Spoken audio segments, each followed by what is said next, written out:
Testing, testing.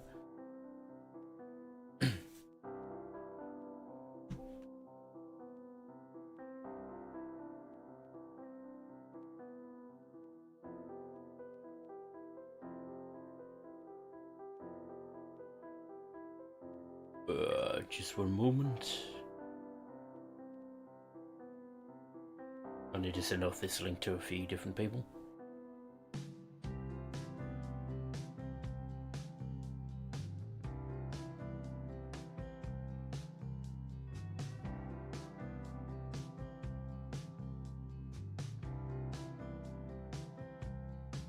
Preferably.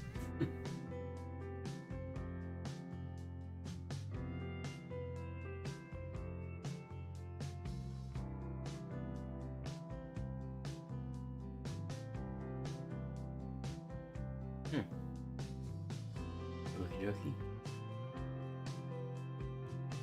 Hello, Cole. How are you?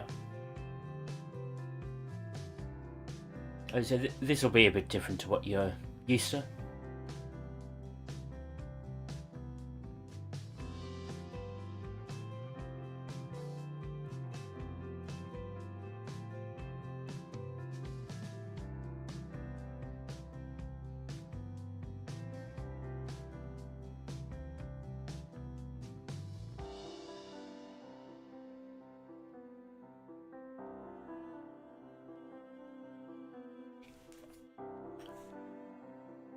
I'll get to that, don't worry.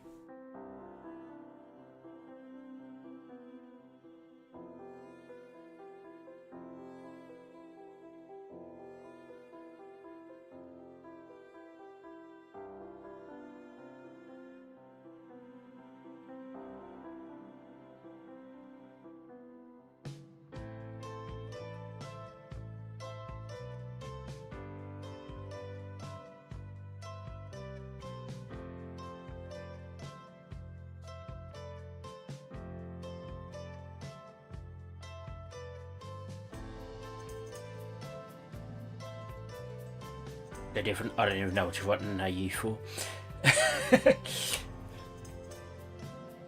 Yeah, more or less.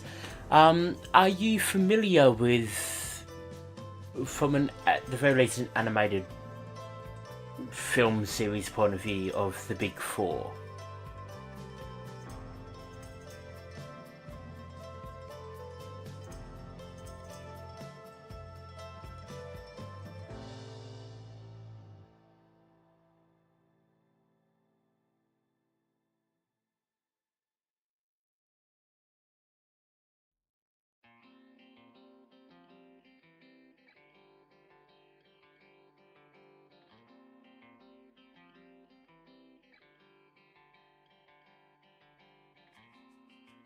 No. Okay. So, when I get to my introduction, I'll go through it. Don't worry. I just need to send off this thing to a couple more rooms, or this link to a couple more rooms, and then I know Fantastic Four kinda, but no. Yeah, not quite the same thing. Maybe a similar sort of thing, but not quite the same thing.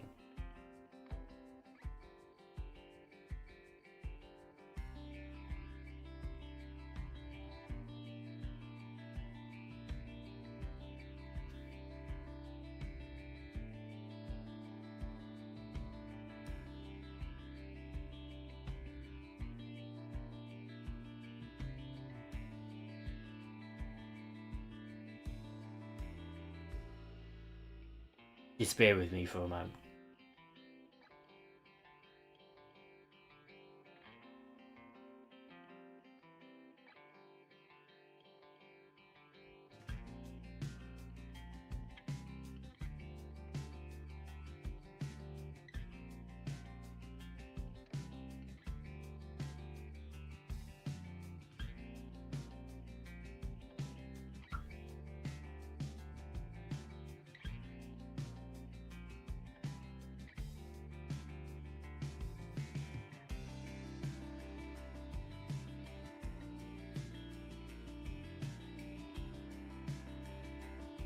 I don't want to say, so I'm going to tell you facts about barnacles because I'm shiny hunting barnacle. Yeah, go ahead.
And done. So,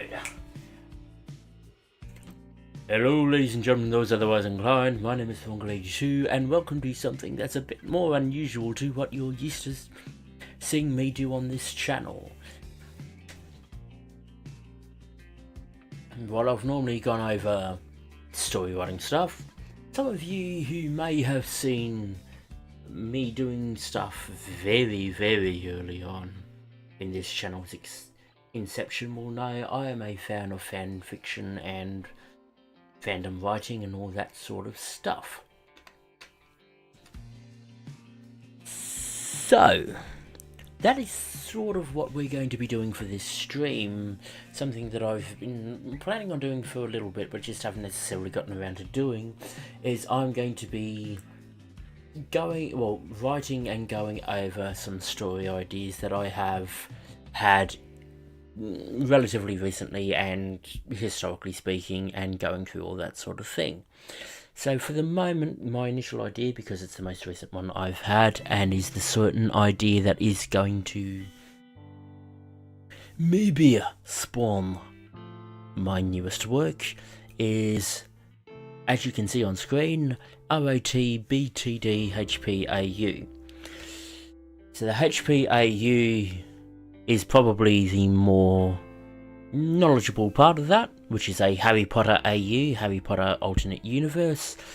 ROTBTD, some of you may be familiar with an animated, with a certain conception within fandoms about a Big Four.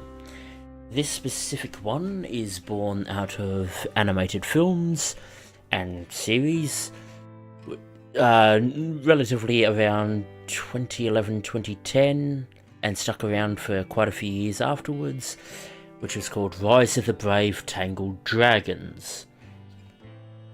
So those four particular franchises being Rise of the Guardians, Tangled, Brave, and How to Train Your Dragon.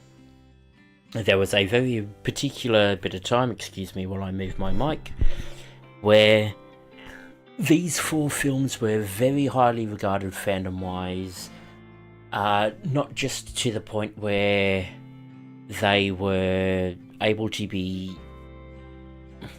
heavily studied and implemented, but also a vast amount of people highly interacting with these fandoms interconnectively, running crossovers here, there and everywhere, potentially including shippings and all of that. I'm not necessarily going to be doing much crossover shipping, to be fair. I'll get into a bit more of this particular idea for a bit later while I go over Cole's things. Even though barnacles looks like mollusks, they're actually crustaceans, putting them in the same family as crab shrimps and lobsters. It doesn't overwhelmingly surprise me. There's a certain amount of that. There's a certain amount of detail in their design that it makes sense for that sort of thing. In the animal kingdom, barnacles have the largest P to B ratio. Huh. Sure.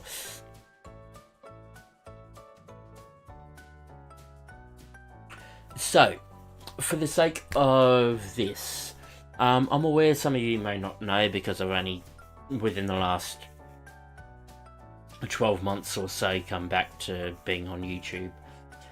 I made my start on the internet as a fanfiction writer. A certain amount of what I initially wanted to do on this channel before things sort of broke down was to do a certain amount of audio work with fanfiction writing, but I also wanted, in terms of giving a certain amount of attention to works and all that sort of stuff, there are a couple of videos that still exist on here for public, which is to the story of To Be With You by Lady Von Blofeld, I believe the name is, a How to Train Your Dragon fanfic. A very beautifully written one as well, by the way, in case you do want to go check that out. But certainly part of my initial conception into fanfiction and all that sort of stuff, and my love of writing in and of itself, was starting off with How to Train Your Dragon around the same time that the Big Four, or Rise of the Brave Tangled Dragon, started out. That over time eventually developed into a sort of Big Five, which ended up including Frozen, though that kind of built a sort of splinter within that group, or within this conglomerate. And then a sixth also sort of came along in Big Hero 6. But a certain amount of the schism was already formed by Frozen, yada yada yada. Now, when I started doing fanfiction, I joined up in a group called the GMAD, the Guardian Magic Archer Dragons. I am currently technically the fucking leader of the group, just to be perfectly clear. If you want to see some of my works, I've got links in the description at the moment to my AO3 fanfiction and Tumblr pages. You're welcome to go look that stuff up, whatever site you want to go it over. But my idea for this sort of stream was to start working, well, do a bit more planning and working on this particular idea that I had, which was born about 2 days ago, but I've mostly finalised at least the main structure for it. I can then go over how I particularly try to write and all that sort of stuff, and what I'd look to focus on. And I want to, at the very least, I want to hopefully try and work on this for about an hour or so from when I start writing on it. And then I'll start up a poll, which I've finally figured out how to set up on this, to whether or not you guys want me to work on, or continue working on this, or work on something else. I do have like, obviously the chat's all set up and all that sort of stuff, so you can keep asking me this, that, and whatever, and I'm happy answering stuff as we go. I'm happy to go into fandom stuff, I'm happy to go into theory stuff. I will, feel free to understand, I will reject any questions I don't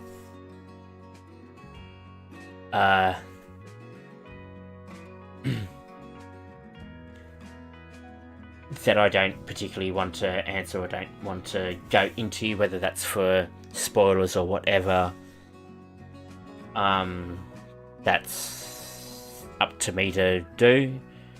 And obviously, if you want to stick around for this sort of thing, this will be somewhat spoiler ridden for stories I do, if you're going to stick around and read those stories. But yeah, I wonder why that fun fact went under from Barbarical. The first or the second? Um, so before I really start getting into this, so I've written stuff for How to Train Your Dragon, Pokemon, uh, Spider-Man, specifically MCU Spider-Man, and Big Hero 6. At the very least, of stuff I've posted online. Oh, and Kung Fu Panda fic as well, which I think is somewhat interesting that didn't get included in the conglomerate, but that's a different argument entirely. I tend to try and write novel. Oh, sorry, and total drama as well. That was a recent endeavour. Those are the stuff I've written for, plus some occasional stuff in my own time, both at uni and online. There's a certain amount of what I want to do is, let's backtrack slightly. I think fanfiction is a fantastic, and fandom writing is a fantastic way to explore your potential to be able to write. It gives you certain eases to write about and all that sort of jazz, whilst also it's an easier starting point than going, oh, let's create a huge, magnificent world or that sort of thing. Like, you don't have to focus on an overwhelming perspective to go about, oh, this is important, and have all that sort of pressure. This is a good thing to go in terms of, oh, I've already got a pre-established character to work with. Let's see what happens if I throw them into this scenario, or I know this scenario, I want to see what this character could maybe explore, what this sort of character can do in this setting. Please also feel free to let me know if my mic is somewhat cutting out on this, because at the very least it certainly looks like it is on Streamlabs, but I'm not entirely sure if that's a latency thing or what. So, getting into the idea that I had recently was and partly because I've had a few Rise of the Guardians things popping up on my feed and all that, was Rise of the Brave Tangled Dragons, so mostly focusing on Jack Frost, Merida, Rapunzel, and Hiccup in a Harry Potter AU. This, during the golden age of these fandoms, was a very popular idea to explore. This particular one that I want to go over is, I think because I'm only exploring Hiccup in and of himself,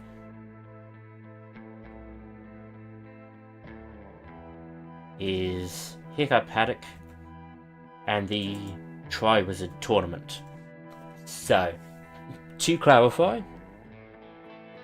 this is not a immediately throw them into the Goblet of Fire story and be done with it. There are some differences to go over in terms of what I had planned out and all that sort of thing. So, and yes, I have been drinking, but that's not necessarily a bad thing. In all honesty, that should help me get a certain amount of ideas out. It's about not having as many grievances to what I'm writing out. So if I'm getting up, I'm probably getting up to refill my glass. So, if you're familiar with the Goblet of Fire and you're familiar with that sort of thing, a certain amount of the structure will be the same. There'll still be 3 tasks. I actually need to drag a certain amount of this over from a previous stock. Just wait for it to come over. There we go. This is what happens when I run this on 2 screens. Sometimes it decides to sit in the wrong blurb. Let's go and pull this whole thing because I had this sort of already set up on Discord.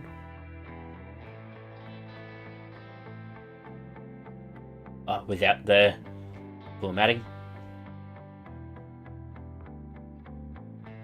There we go. So obviously you've got so from a Harry Potter perspective with the Triwizard Tournament, you've got the 3 schools, being Hogwarts, Beauxbatons and Durmstrang. There are obviously more schools and more wizarding foundations in that. In terms of some of the deviations I want to go through, there'll be multiple champions for each school, so I want to go for 2 champions for each school, just to make it a bit more interesting. With the first 2 trials will effectively run the same, at the very least to the extent that first trial, Dragon Egg, second trial, Under the Lake. Third trial is certainly deviated in both film and book. I wanted to add in a round robin Quidditch tournament, A, because tournaments are fucking ace. B, Quidditch, or to be fair, whatever they're calling it now, because they wanted to deviate from the name after a recent spout of Rowling's comments on minorities, let's say. Regardless, it is a interesting sport, an interesting idea, and a certain amount of the lack of presence of it, both in Goblet of Fire, both in both book and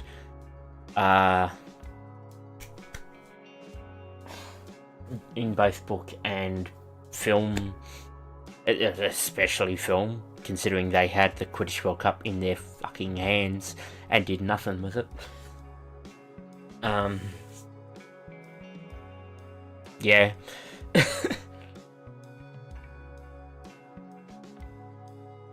Technically I made fanfics too, just in Notebook Comic. It was a Pokemon fanfic about my Norwegian god Hornwa, and I say fanfic because no Ash read IR characters that appeared in it. So yeah, the start of my first Pokemon fanfic was sort of along that line in terms of I've only posted the one chapter, but that chapter was explaining, all these guys, they're not in it because they're out of it. This is a couple of centuries after that point, so there's no Ash, no Cynthia, no Red, no This is after all their time. This is the state of the world, and then we'll progress onwards. And then the second one I started up was in my own region called Heisei, I believe it was called. Heisei or Seisei?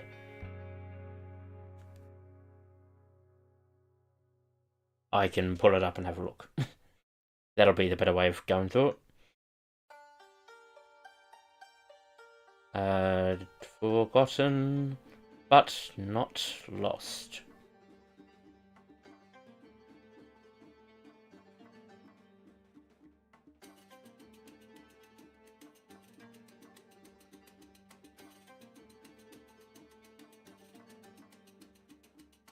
Or was it forgotten but not gone?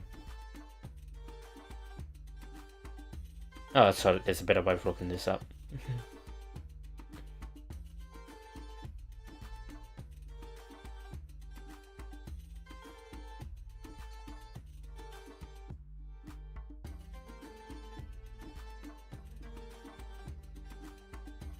It is a slight concern about me drinking. I forget there's a certain amount of stuff that slips in my mind. Not that it should, but it does. No, not that. Forgotten but not gone. That was it. To play on the gone for not forgotten. Seishi is the name of the region. At the very least, I could still initially tell you what it was translated for without explaining that, or without having to look at stuff. Seishi was translated, although I can't entirely remember the language. I think it was Japanese, but it was translated from as the word for roughly as the word for strength. Anyway, going back. Big four protagonists are all in Hogwarts. Some of the people involved in each of those, How to Train Your Dragon, Brave, Tangled, Rise of the Guardians, they're not all going to be in Hogwarts. Some will be at Beauxbaton, some will be at Durmstrang. Sorry, Beauxbaton. I wasn't entirely sure if and still not entirely sure if I want to put the four in the same house or not. As I said, if I put the four in the same house, they'll all be in Gryffindor.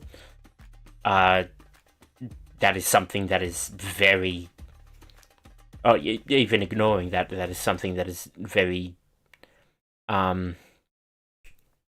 broadly accepted, is the four would generally do very well in terms of shared traits, do well in Gryffindor.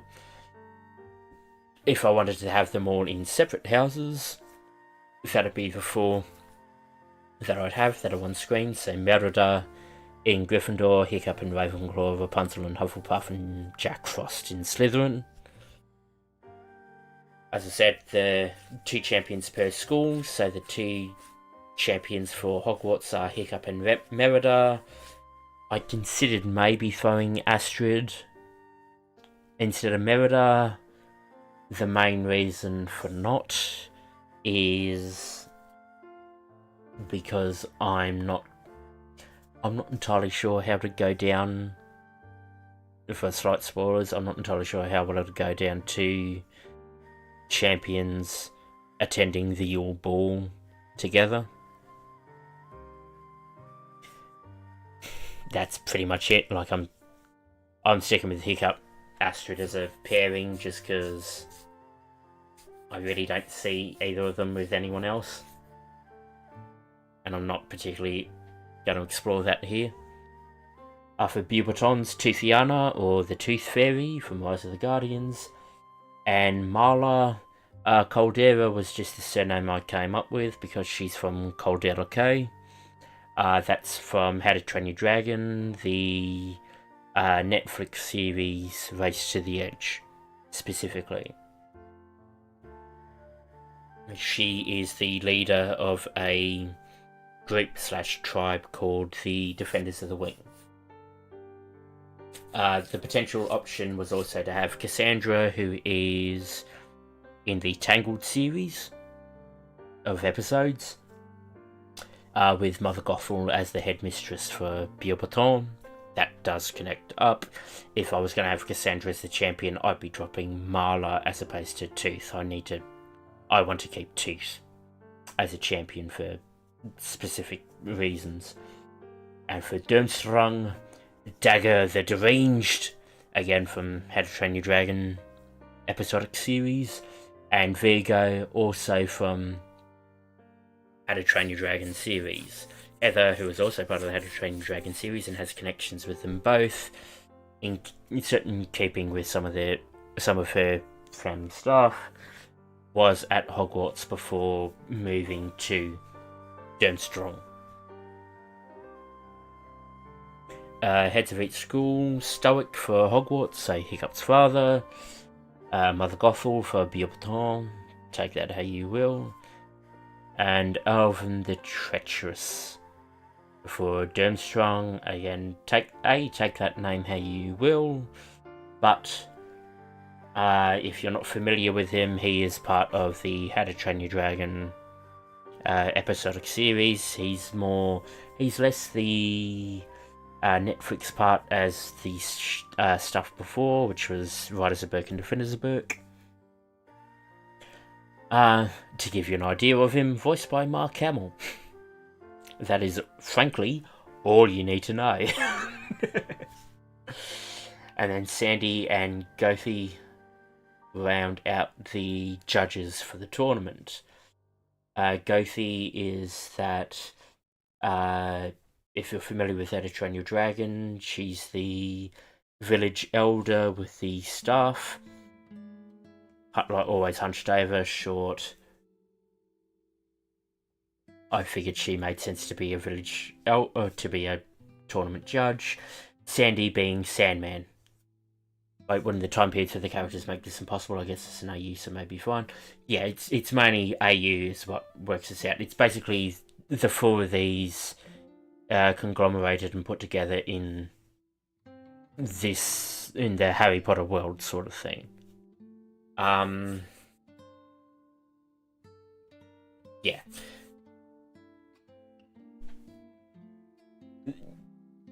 Generally, when you're playing around with an AU, that's sort of how that sort of thing works, and specifically with how people worked the Rise of the Brave Tangled Dragons story to go out. That's like, timeline doesn't necessarily matter. They'll find some ways to work it out, whether it would be like if you want to work with stuff canonically, like Jack Frost is immortal or thereabouts, you can put him wherever you need him to be. And even, like, there's a bunch of mystical stuff going on in all their worlds. Who's to say there's not specifically a time travel thing, as long as you don't want to.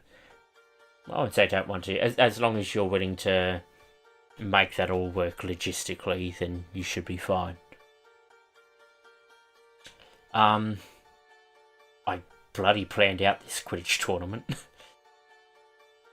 So, from a Quidditch tournament point of view, my thought was each school has 13 players representing them, regardless of year level.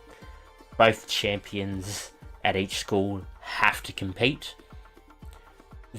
The proposed layout being 5 chasers, 4 beaters, 2 keepers, and 2 seekers. But there are players that may fit multiple positions, or this or that, depending on teaming and all that sort of jazz. My initial thought, if we at the very least go over, if we're going off canon times, Hiccup and the Brave Girl are dead and Hero hasn't been born yet, was yes. Though I will say, this is specifically Rise of the Guardians, Tangled, Brave, and How to Train Your Dragon. So not Frozen, not BQA 6. If I was going to include anyone out of those last 2 in there, then maybe Elsa. And even then, that's a strong maybe. Strong's not the right word. A weak maybe. But yeah. Anyway, going over so at the very least the champions to specify. Hiccup I would have playing as a seeker. Hiccup I actually wouldn't have on any of the house teams. Hiccup, my idea would be Hiccup's a decent flyer on a broom, but not absolutely fantastic.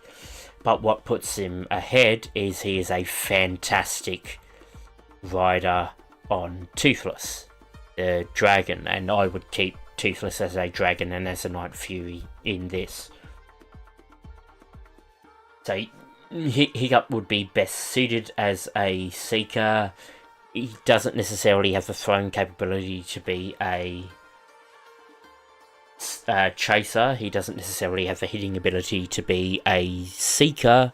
To be a beater. And chances are he'll get thrown through the hoop if he's a keeper.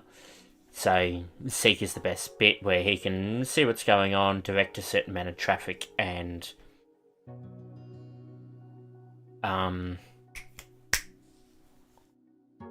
obviously go after the snitch where he needs to be sharp and all that sort of stuff. Merida I would have as a chaser. Merida's best suited to gather a bunch of points, sharpshooting if you desperately want to connect up to her bow abilities. I would have her and Astrid have a certain amount of rivalry where the two were both trying to get into the team at the same time for a chaser position where there was only one chaser position. Have Merida go over, Astrid can join the next year, mainly as a keeper, but because of how close her and Merida's battle was, she is a very competent chaser as well. For the sake of how the tournament would round out, for the match that Merida would play, that's not explained up here, but how I'd run it with the champions was, you can only have one champion play in a match, but only one champion can play per match. So, for argument's sake, if Hiccup went up against Durmstrong, he cannot then play against Beauxbaton. Merida has to play that. Geographically, only the Brave Girl would make sense since she's got a sorry from nitpicking. I'm just a type person, not the original writer's words about the characters they made. Yeah. That's okay. I'm. Let's see. Timing wise, at the very least, there's a certain amount of sense that can work. At the very least, in terms of matching sort of stuff up, my thought was to sort of try and keep with it. Merida might be part of a pureblood family, which would then match up with her having a certain amount of suitors and this and that, because depending on the magical community, pureblood families still have a certain amount of status. Also, to be fair, it's not like, certainly at the very least, canonically, within the Harry Potter stuff, there are certainly 12 known schools. Like, it's not just the 3.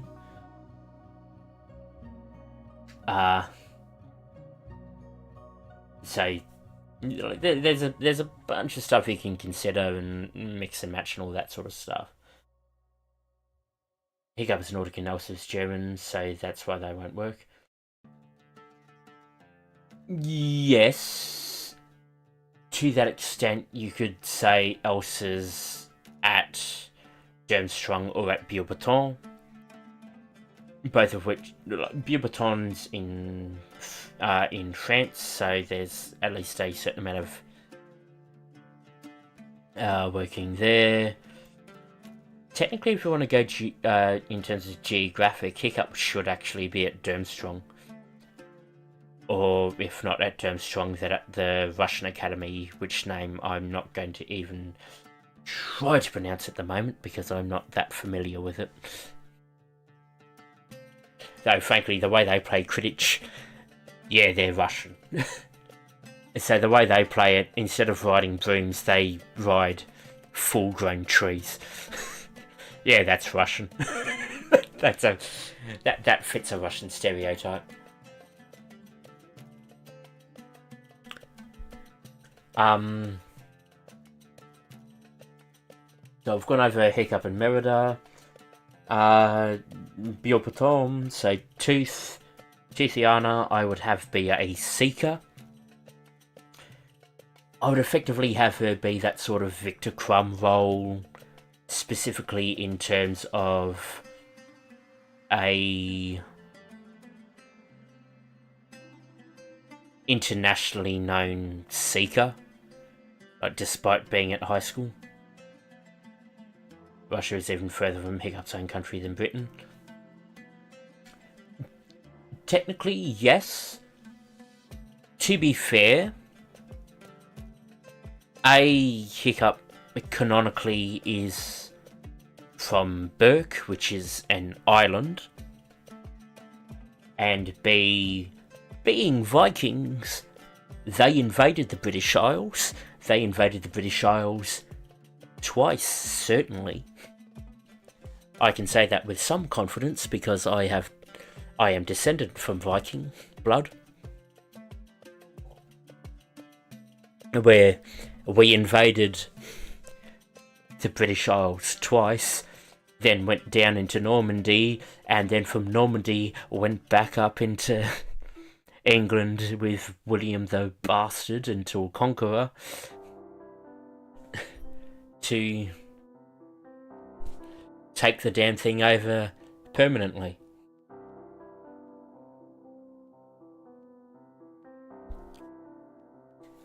Hell, frankly, my surname is a position in that army. So, you take that how you will. I'm not going to say what my surname is.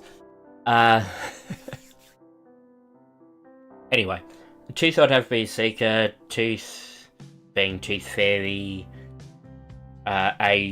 She's already known for flying around this, for that sort of thing.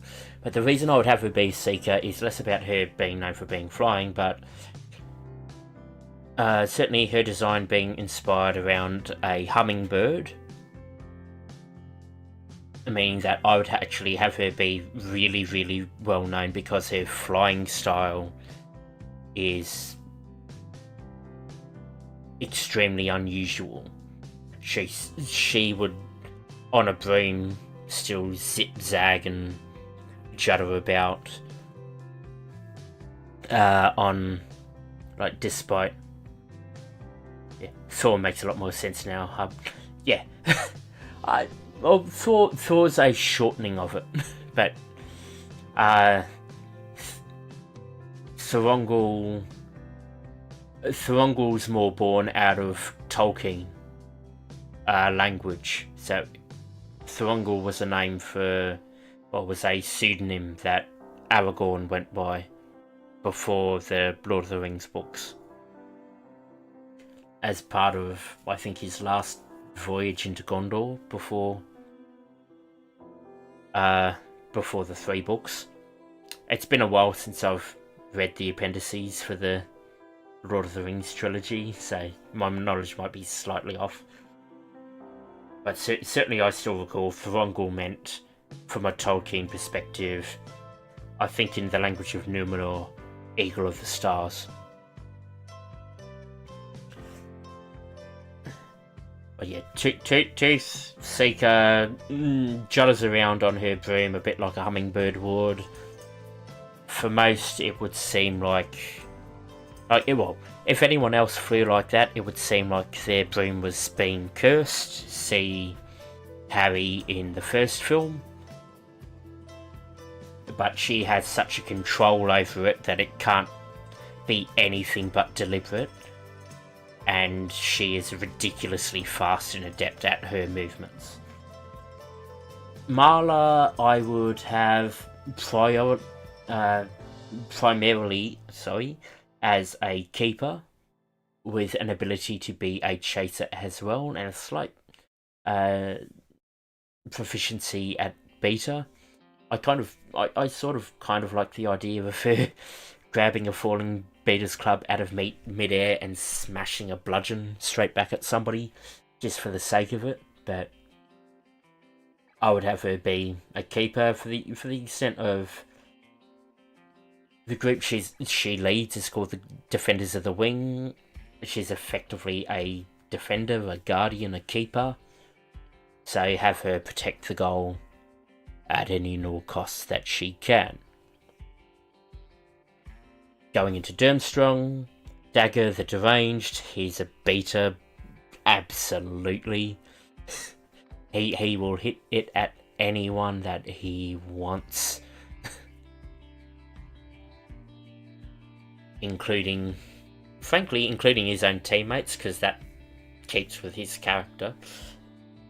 Vigo is a strategist. He is a very competent strategist. So Vigo should be capable of playing anywhere. and where he plays will dictate how the side plays. For the sake of how I'd run the round robin tournament, I would have, for the sake of making positions matter, because there's a certain amount of that makes sense, after the first trial, Hogwarts should be ahead, which also makes a certain amount of sense in terms of if they're going up against dragons and they've got Hiccup, then that works. So the prize for going first is, while the Quidditch tournament doesn't have any effect on the Triwizard tournament, from a Quidditch tournament perspective, whichever school is ahead on points going into the tournament, they get the advantage of not going first. So they don't have to decide immediately which champion they're going to risk.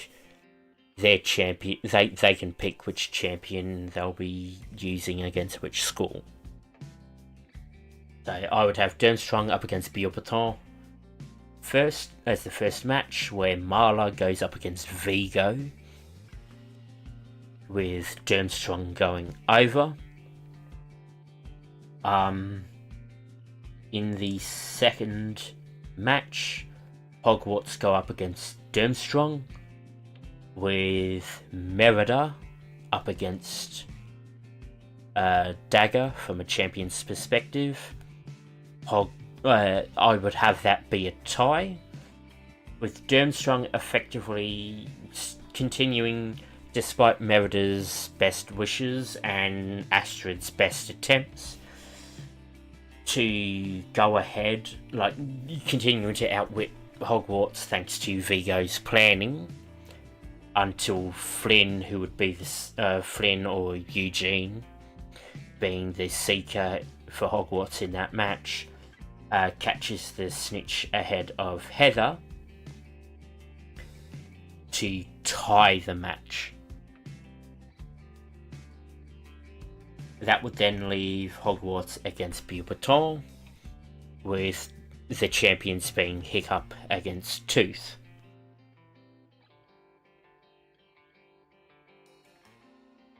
I'll leave that there. But with the knowledge of Hogwarts needs to win, and needs to score a certain amount of points to win the Quidditch tournament, Beauxbaton are fighting to not get beaten both times. And they have a world-renowned seeker on their side.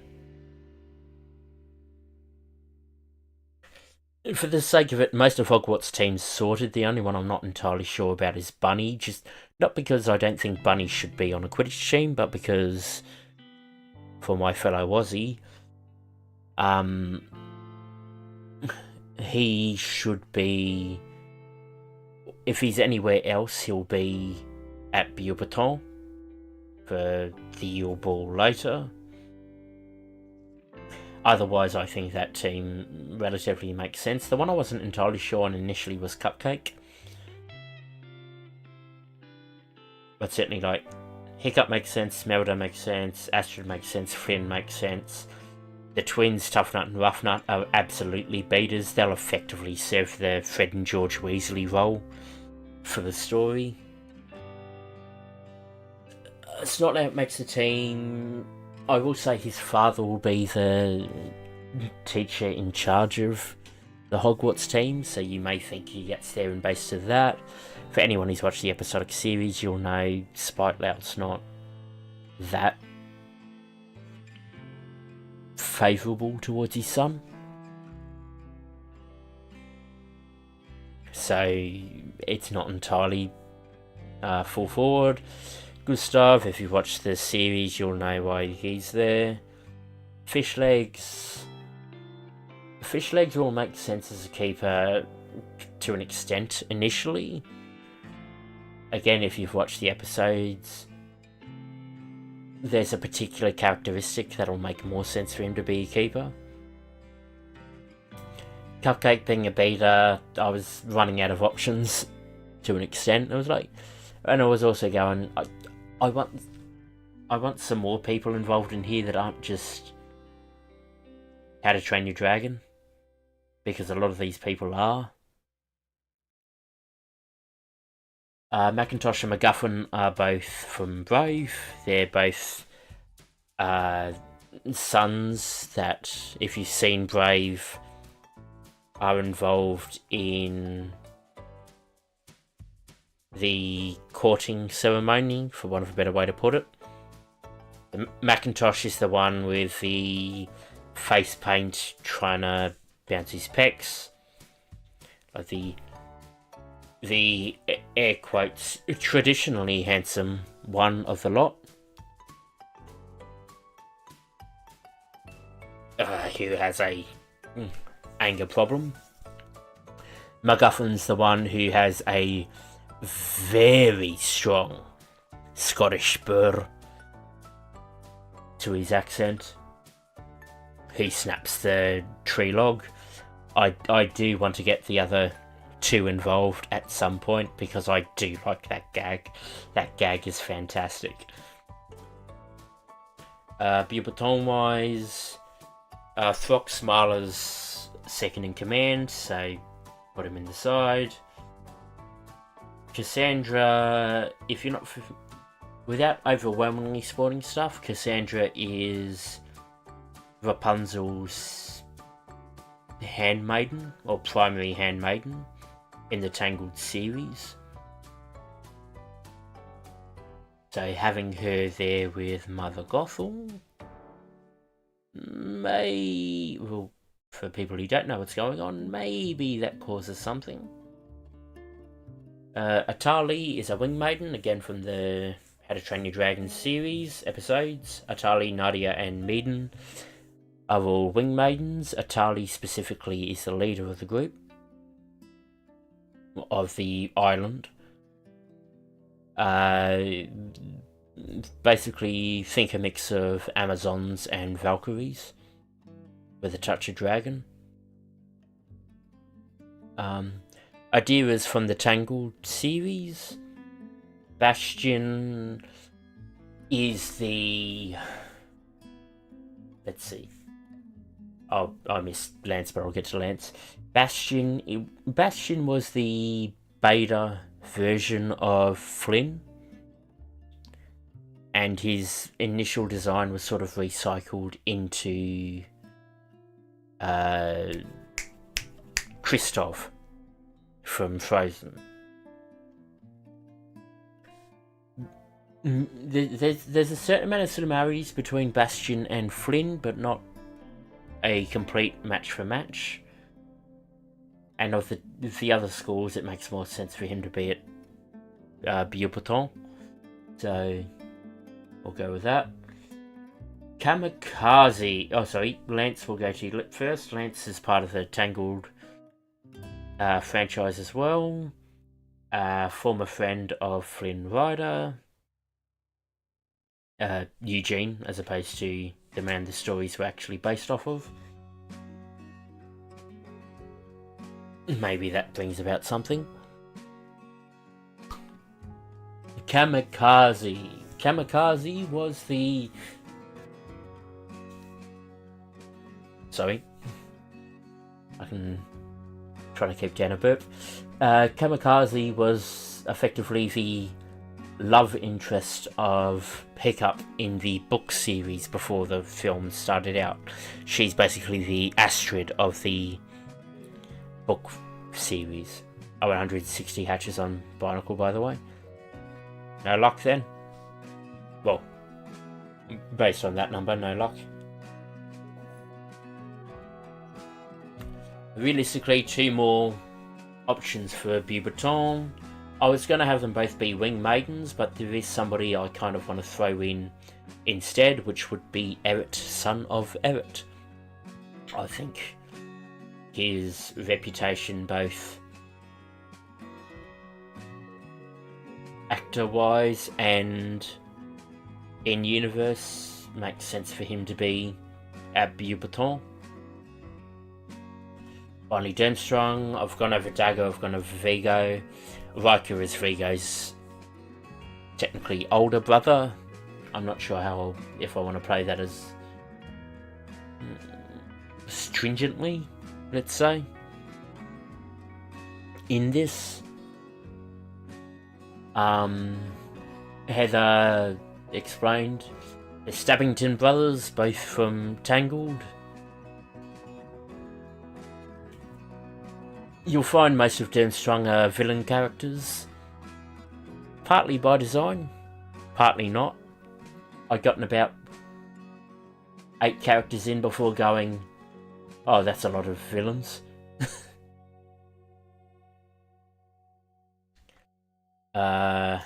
Anyway.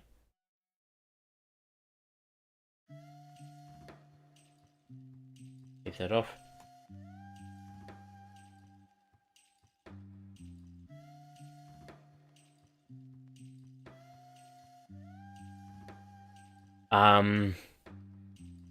Savage, also from the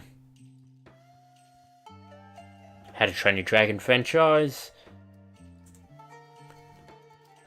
Worked with Dagger and with Alvin. Lady Kane from Tangled, specifically the series. She's a pirate. Her villainies are also born out of circumstance, so it could be an interesting one to have in. Anson, How to Train Your Dragon. Borg, How to Train Your Dragon. Nikora is probably the most interesting one of the lot in that. So she's part of the How to Train Your Dragon series, but she's part of a video game called The School of Dragons. That game has since been discontinued. But she sort of serves as a foil to Hiccup in the games, or in that particular game. I don't know how much I'll do with her in this, but we'll see what happens. I'll skip past the Your Ball stuff just because it spoils a couple of things.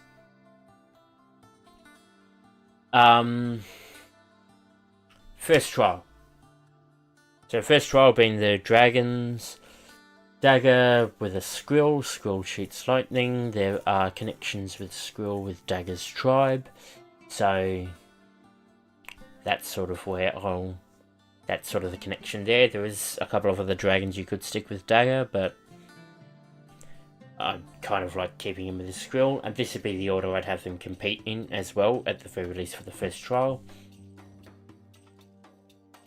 Mila's got a triple strike. You won't be familiar with the triple strike if you don't know the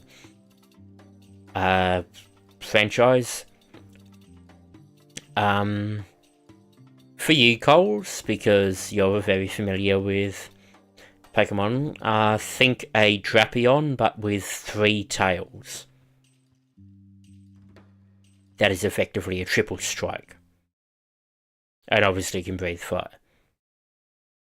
Tooth, I was thinking either a Deadly Natter or Whispering Death to suit her, or to give a little nudge to her flying style and speed. The other one that could work for that is a Changeling, because Changelings can camouflage themselves into any what do you call it?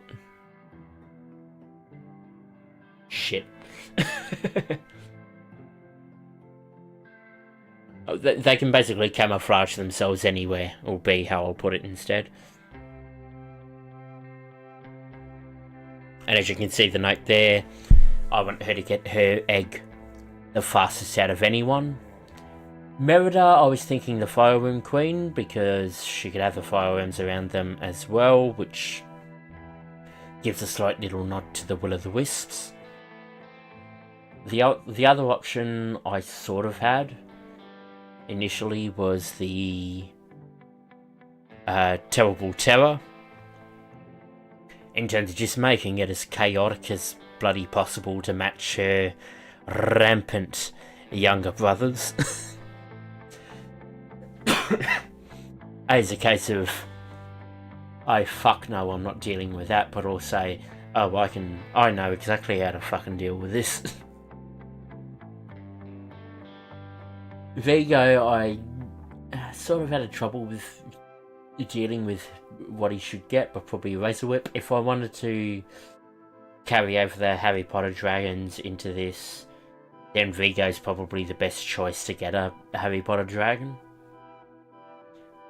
Maybe Merida as well. Hiccup I initially just put down as a monstrous nightmare to replicate the arena, but I eventually went for, I think a Titan Wing nightmare is actually going to be better. If you're not familiar with the Titan Wings, which will show up in the episodic series, again, go and watch it if you haven't. The Titan Wings are much larger variations of these species. Think alpha, but not entirely alpha. Now that's at the very least the end of the notes that I initially put down. So I was going to jump. Well, do I jump straight in? I could either jump straight in, or I could do a bit more planning out, because I'm still a bit short on. I'm still a bit short on the stuff inside the maze. And the maze is one of the things I was definitely going to change between Goblet of Fire and this, in terms of the treasures that they rescue from beneath the lake, or from inside the lake, will be involved in the maze.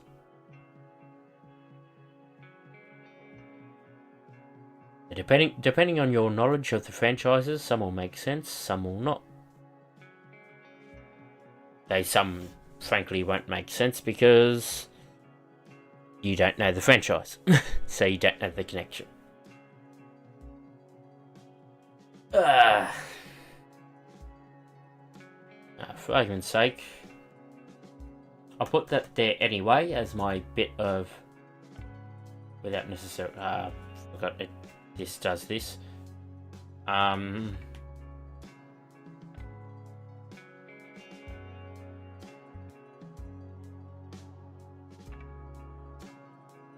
don't necessarily mind having the line break there, but it becomes a bit of a hassle when it doesn't entirely change here and there.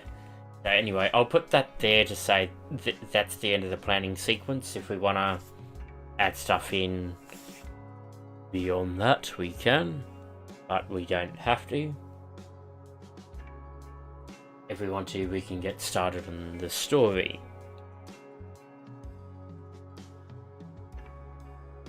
Now, if you'll excuse me, I'll go fill up my wine glass.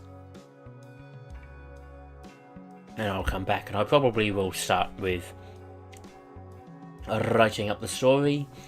And that can be the start of the hour of me working on this story, because I've spent an hour frankly just talking about the damn thing and sending out other stuff. When I get back, I'll time it for about 50 minutes, and then I will put up a poll which hopefully should turn up in chat as well for you to vote on, as to whether I stick writing with this or I move on to something else. Maybe around the 40-minute mark I'll start explaining what the votes, or what the options on the vote are, and then we'll keep going. But for now, I'll go fill up my glass of wine, and we'll be right back.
And we are back.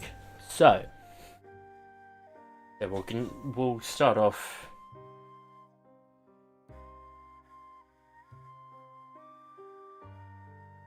Yeah, I don't have a chapter title at the moment. So my initial thought here would be this. What this is about, at the very least, the four arriving back at. Let's see, making note of the time. This would be the four arriving at Hogwarts again for the year.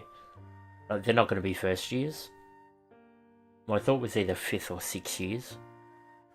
They don't necessarily have to be 7th to stick with the "oh, you must be 17 years old to take part in this tournament." Sorry about that. You'll also find you may now learn how I'd like to write, or how I've sort of evolved into writing, which is I do a skeleton style of writing, which includes me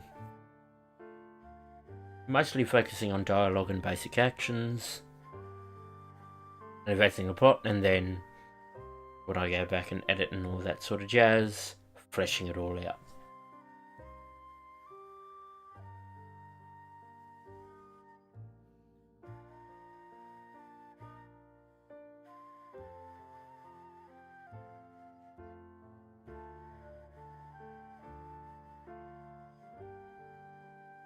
I would say 3 of the 4 because it makes sense for Hiccup not to be there, with his father being the headmaster, to have Hiccup be at the school. We can maybe have it that Hiccup insists that he still takes part in the train journey, but yeah.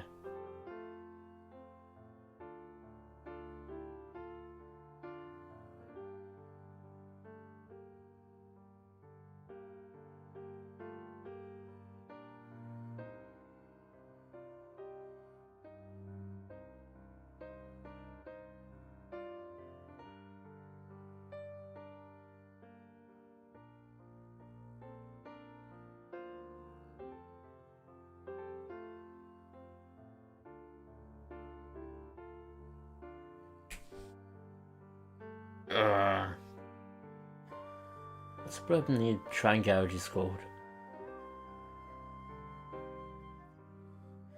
I'm for argument's sake, I'll just call it section for now. But it's that specific window that they've got in their room.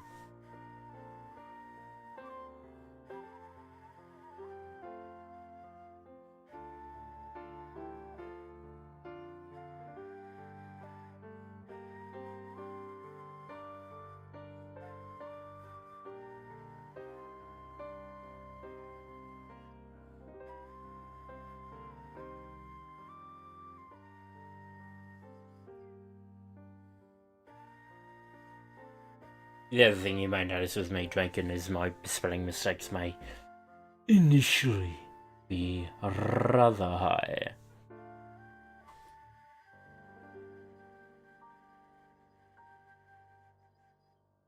Lines into the... yeah.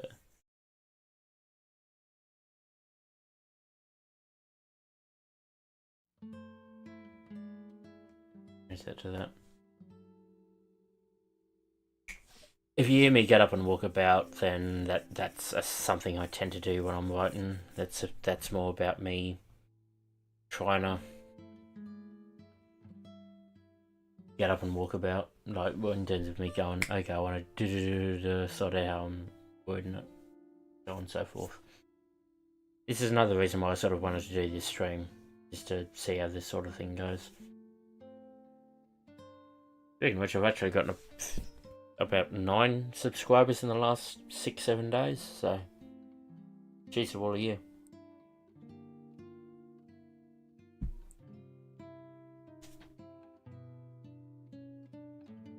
We are magnificently on 69 subscribers to this channel, so nice.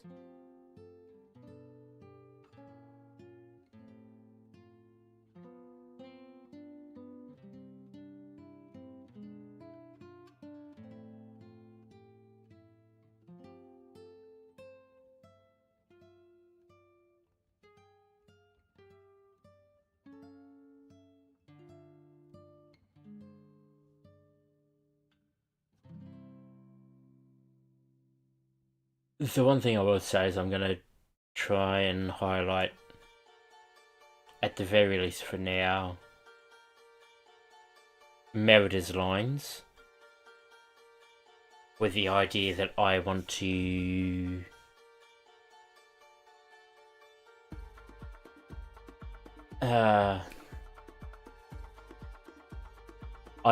accent Merida's lines in her general accent, which, to be fair, my Scottish is fairly good, but I want to make sure I've got that sort of thing and stuff, so I can just go initially get the essence of the of the sentence down quickly, and then we can go back and deal with the finicky shit.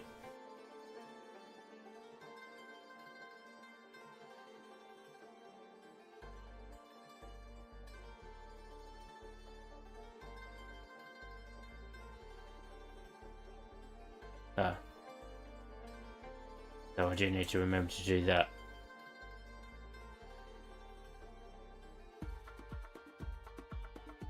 Oh, for fuck's sake.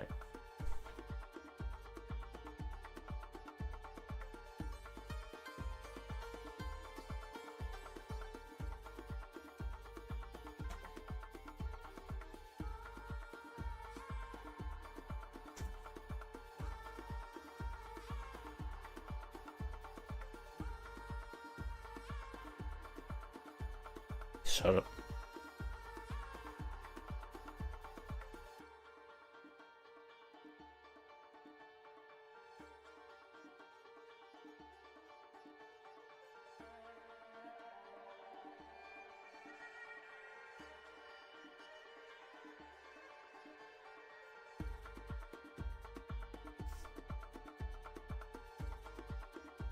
Unless I just bracket it to make it worth more.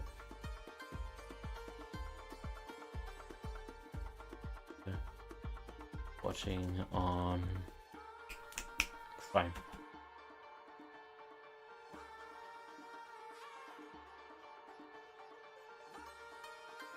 Shoulder, yes, is misspelled. What's squatting?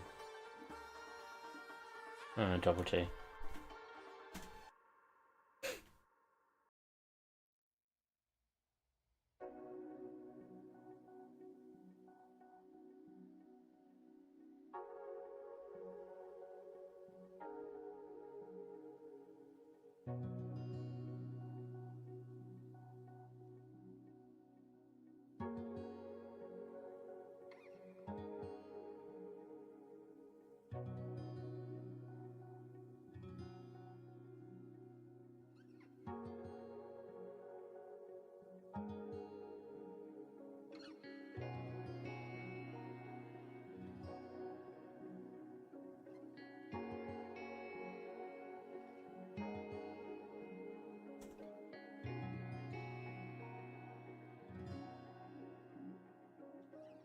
So by all means, at this point, if you want to chat about stuff, go ahead. If I said, I'll talk.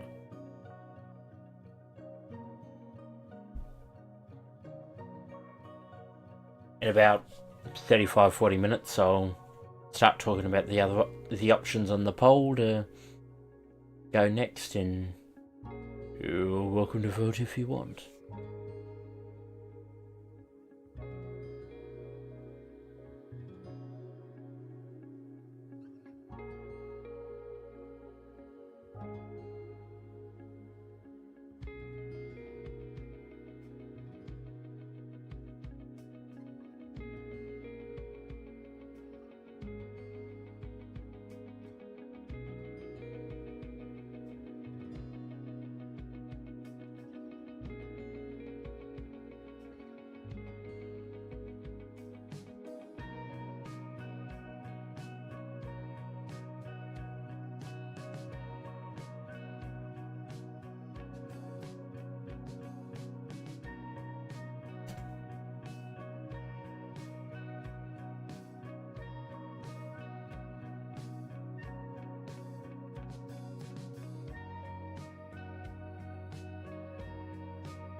Oh, for Pete's sake.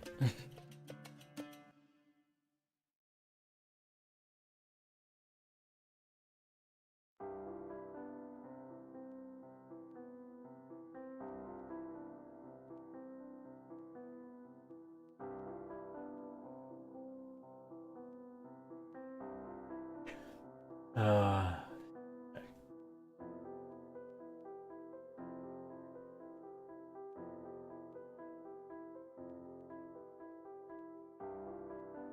I tend to try and skeleton this out. So I put more of an emphasis on the dialogue and the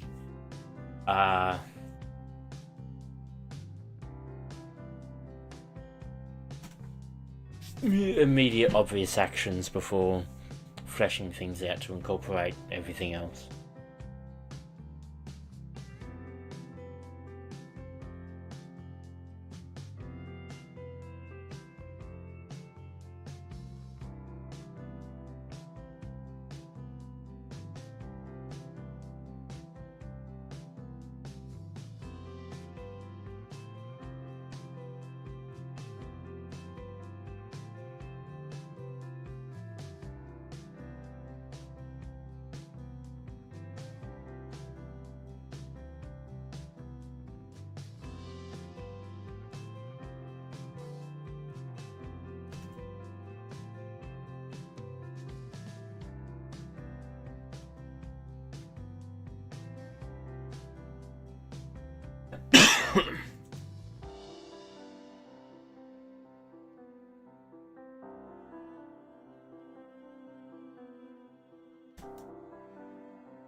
Oh, I guess that's the other thing I've written something for that I forgot about before was Miraculous Ladybug.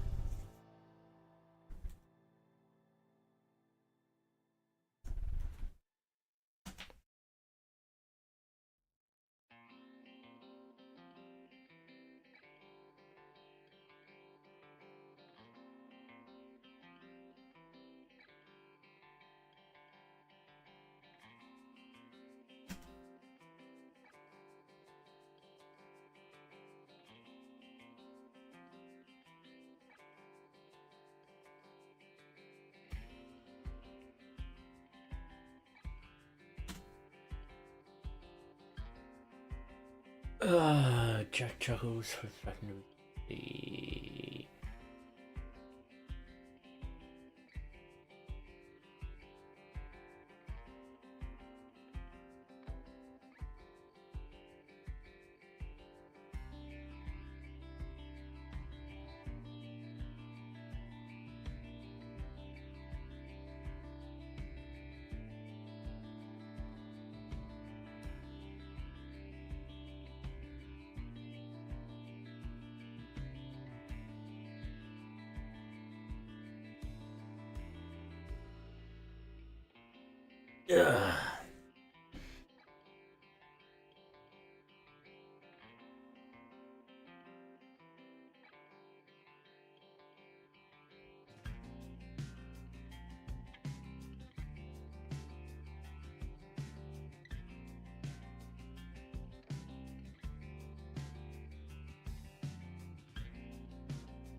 Let's see.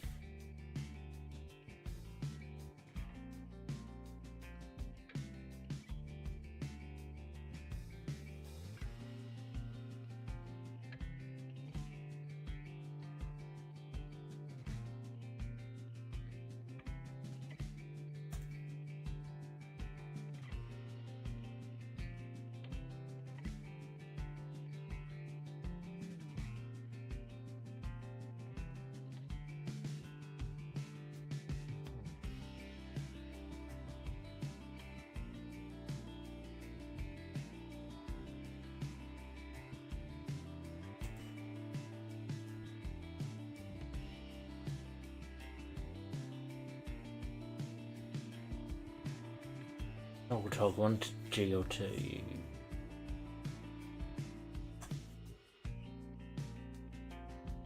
We'll go. I can look it up.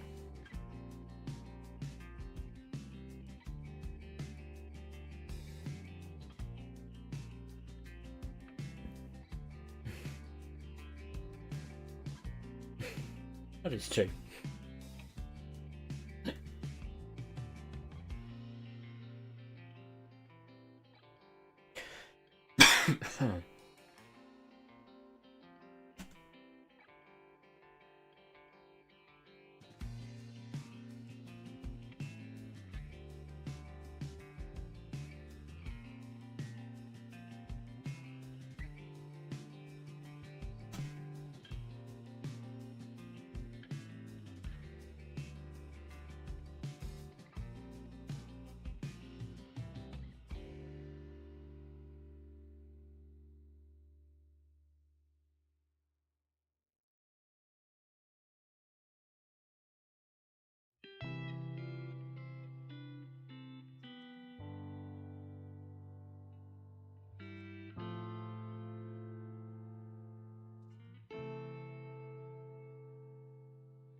You still there, Coles?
Dialogue's a fantastic way to advance a script.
As you're getting close to the point where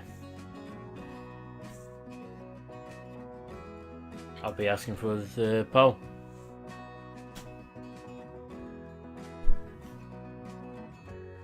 For the sake of it.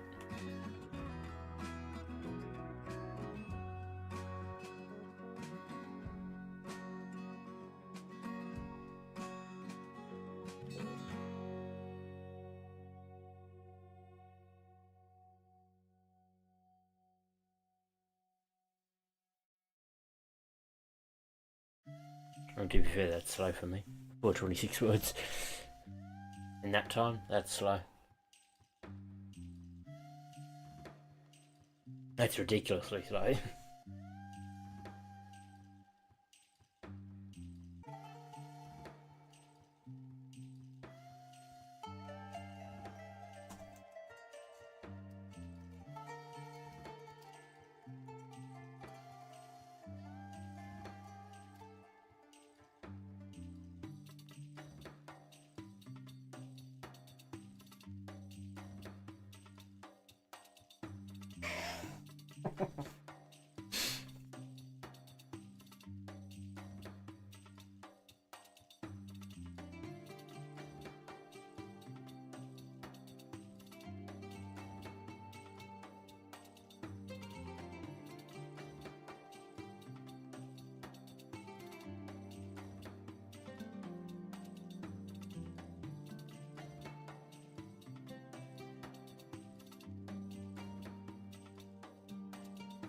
It's definitely not Ace for articles.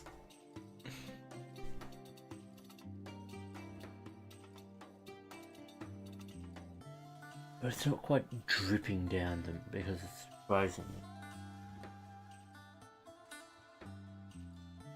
I'm not sure.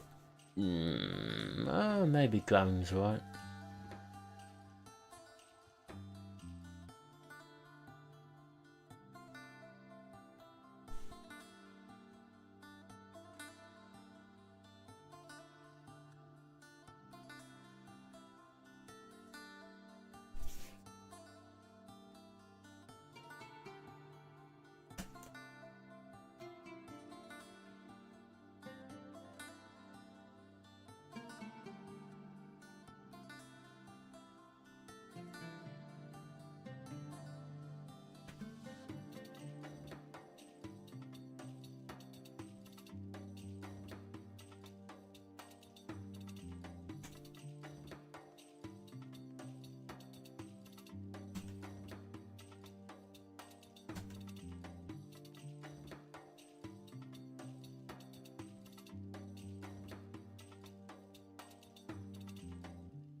Yes, forward.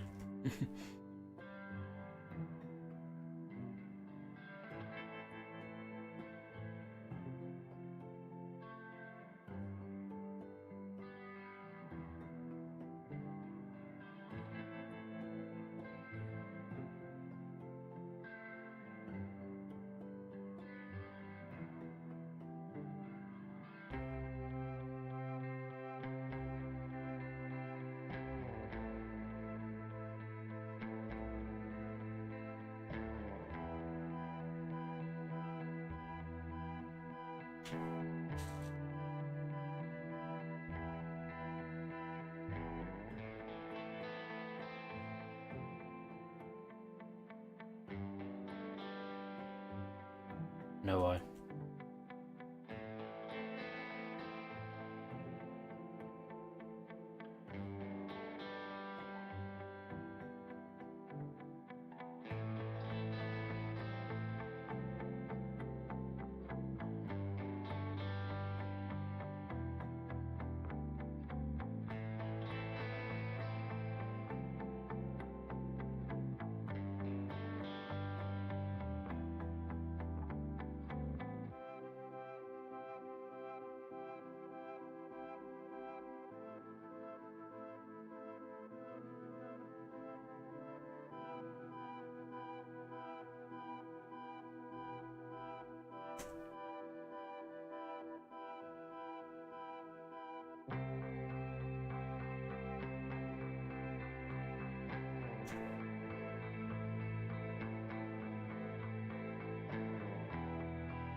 Yeah. Oh yeah, that actually works.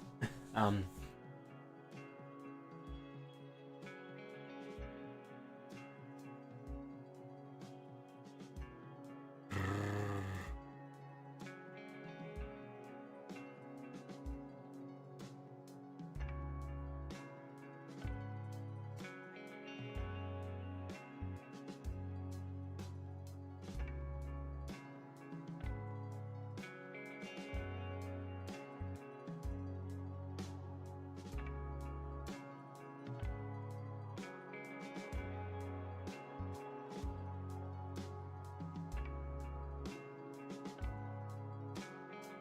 Yes, I do see the triple L.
So if I'm supposed to roll through and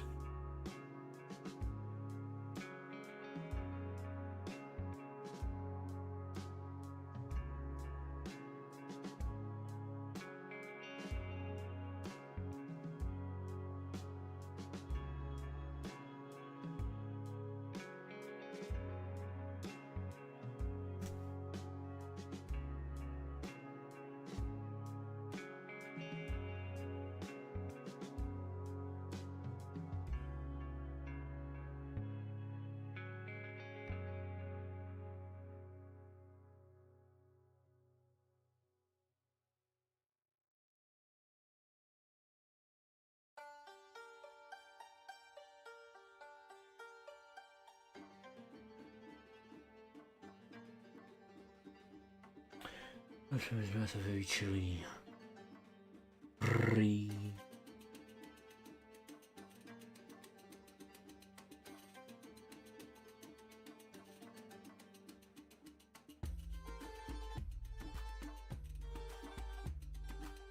Double Z, come on.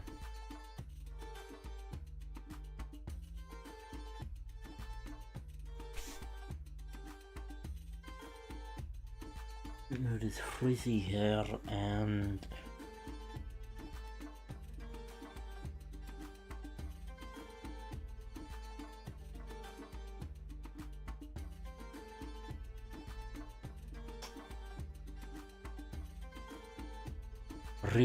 frigiding.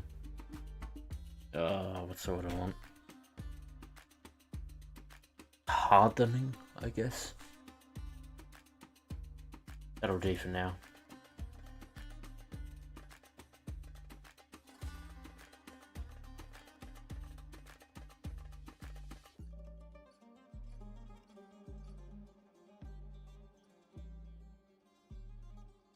It's the best way I can describe it at the moment. It's the one thing with writing while you're drinking. Like, as much as it might get rid of a certain amount of inhibitions to actually get the word out, well, while it'll prevent any inhibitions you have to word vomiting, there's some stuff that just won't slip through without it.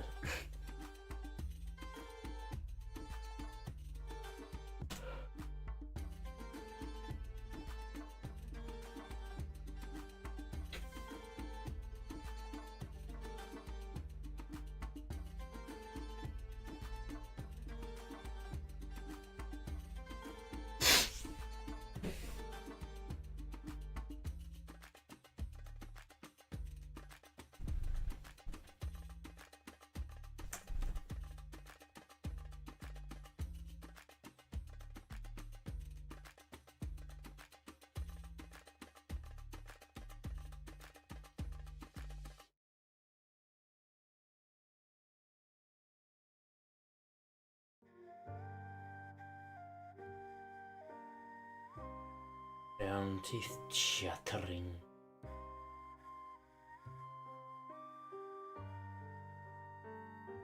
Room. The temperature drop.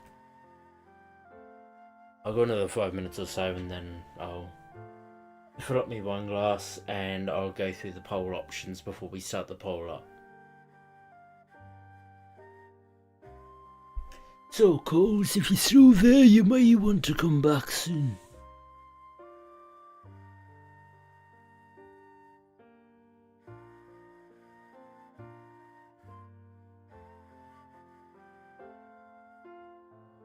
Temperature. Yeah.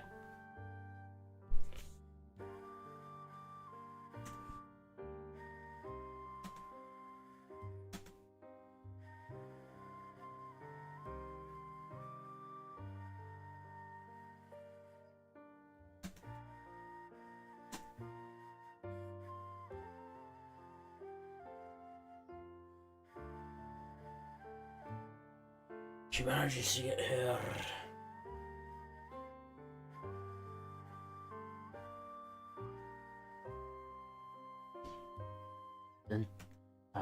for want of a better way to explain it, center of gravity.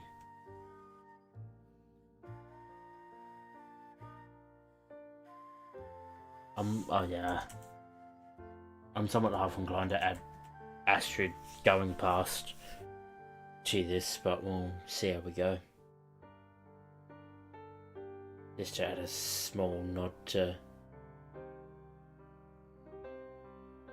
I mean, we can do it on the platform, to be fair. Under his frame. The lanky boy.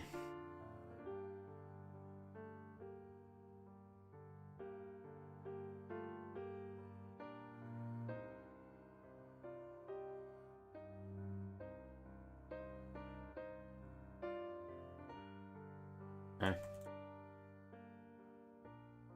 Going off. Making him rush. Idor frame.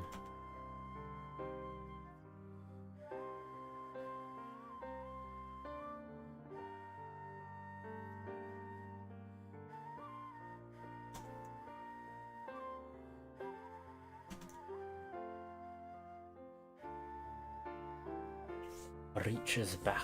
Jack reaches back to feel his head.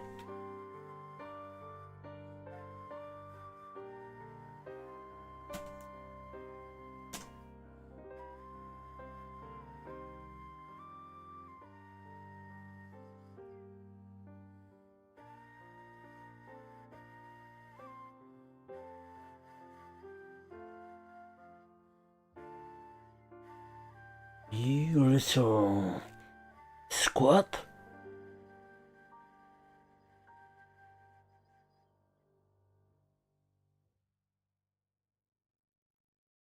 Oh no, that works. You fragile. Oh no, you little snowflake.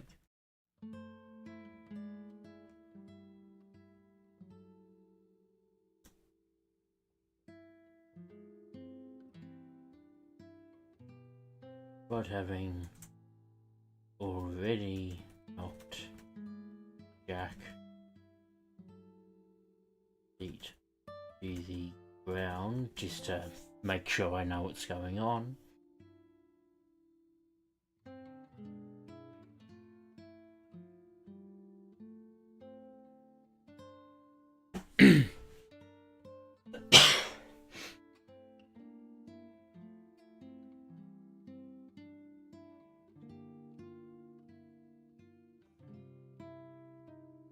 Not his own, her own.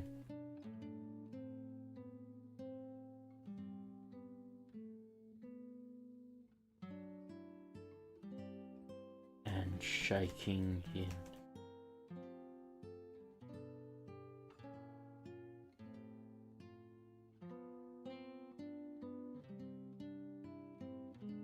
wooden architecture, or I don't know if I want to just call it framework.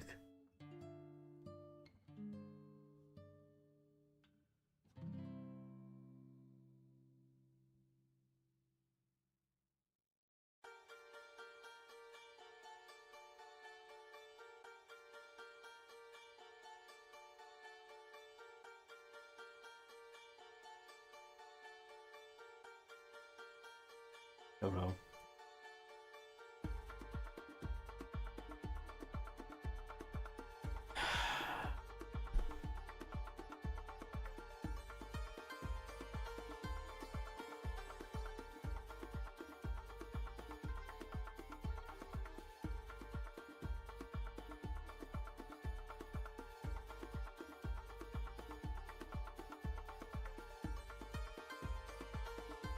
Despite having already knocked Jack off his seat onto the ground, Oda leaps from her own chair onto throwing his collar and shaking him. His head bounces off the wooden architecture. I could live with that, I guess.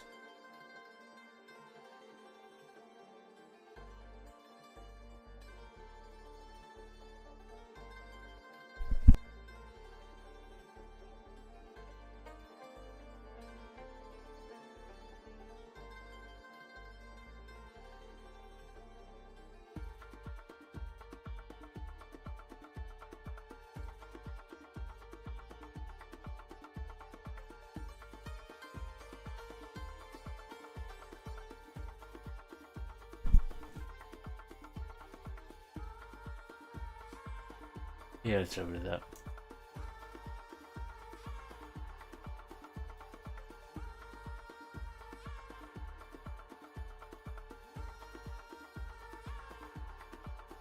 We'll go another 5 before we go with the poll option, just to make a point of it.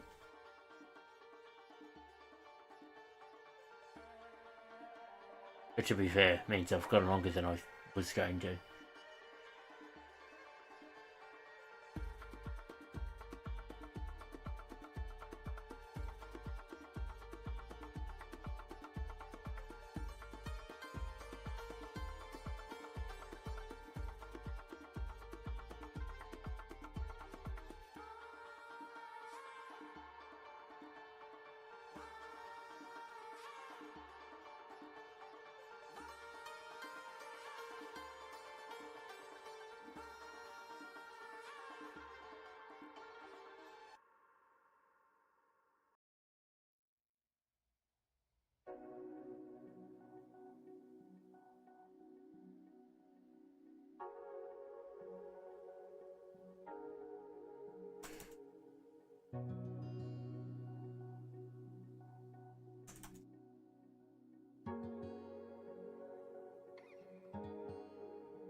Oh, bubble.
for fuck's sake.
Fire.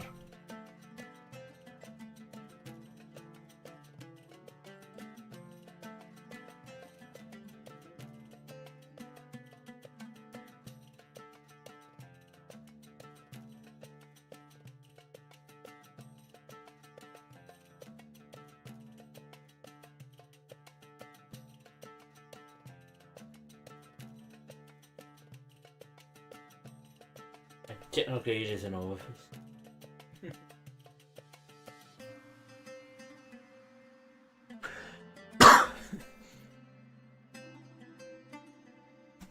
As she reaches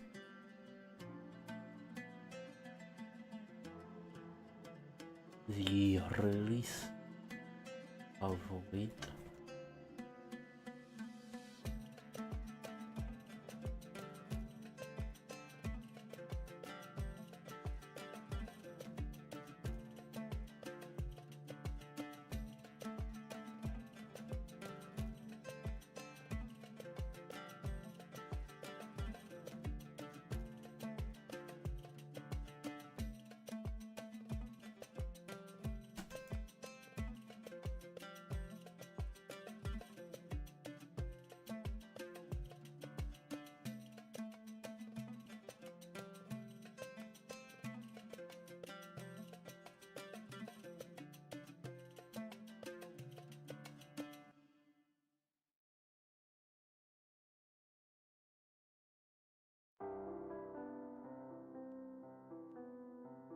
Wait, there's 2 songs today.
Right.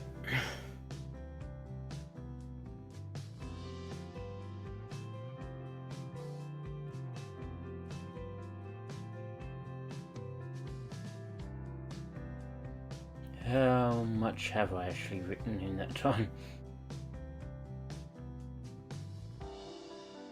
880 words.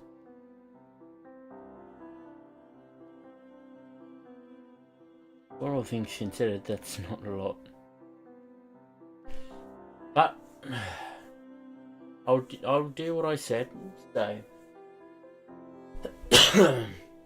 we'll start up a poll for whether or not you guys who are watching, and you may need to be logged in to take part in it. I'm not 100% sure. This is the first time I've run a poll through Streamlabs. But I will be running a poll as to whether or not you want me to stick with writing this story or move on to something else. The other options on the poll at the moment are as follows. Total Drama Destination Stardom, so a total drama fic where, because of where we're currently at, we're going through the first challenge. I've already written a certain amount of the admin for the first challenge, so this will be me writing the initial rules for the first challenge and then continuing on from that. Forgotten But Not Lost, which is a Pokemon story. The first 2 chapters are already posted up if you want to go look for that. Premise-wise, Ash came back from the Kalos League before something happened and he disappeared. The World Championships, not necessarily what happened with the Masters 8. Is a tournament that happens every 10 years. This is coming around in the new region of Heishi, where they have their new champion and league status. To yada yada yada, they have their own problems, so on and so on. You can read it there.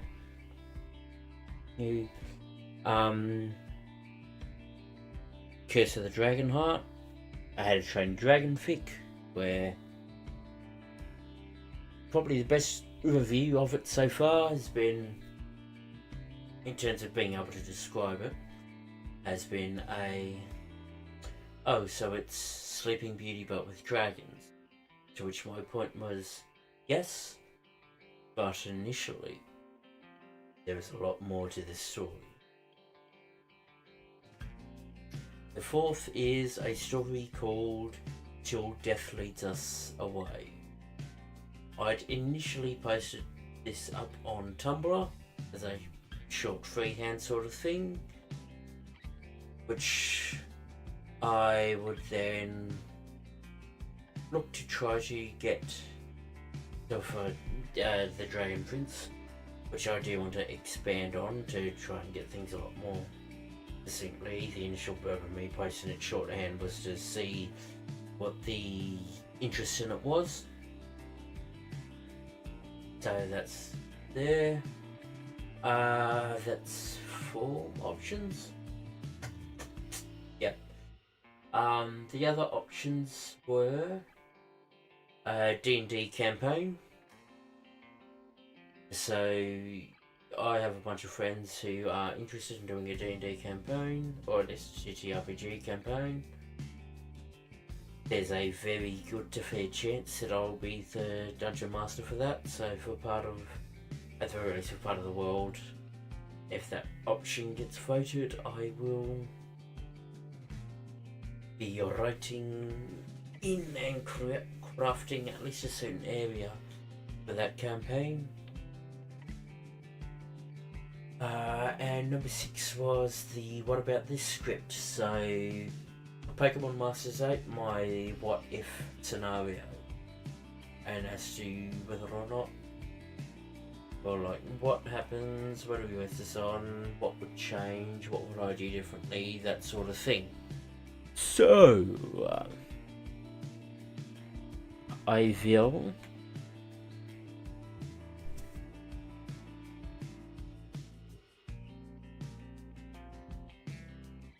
start up the poll now, hopefully. If it doesn't seem to work,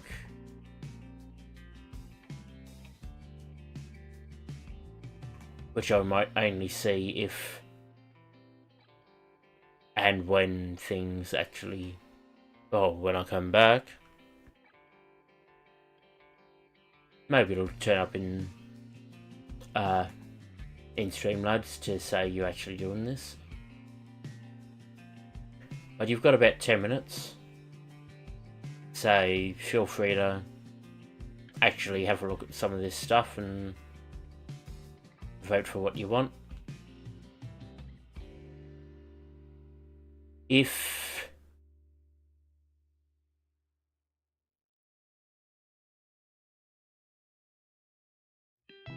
there's no real votes on this, then I'll probably stick with what I'm writing.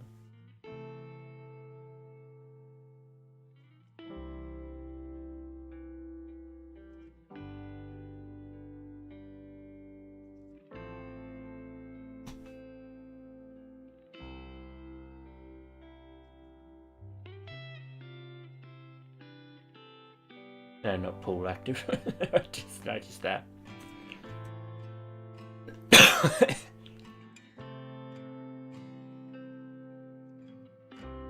As it is, I'll go fill up my wine glass. You're welcome to vote if you want.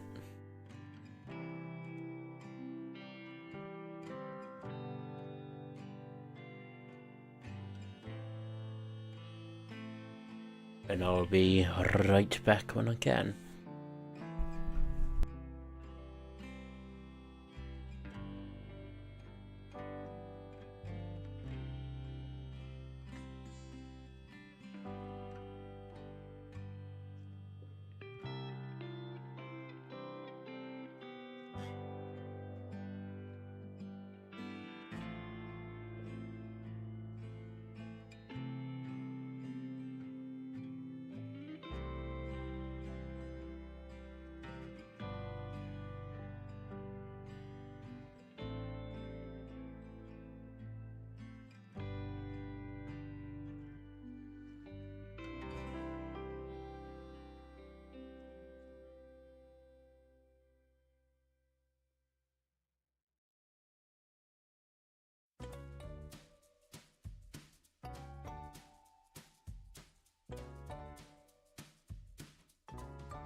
And I'm back.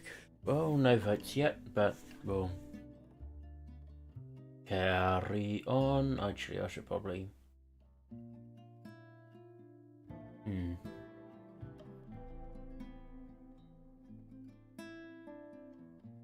That's alright.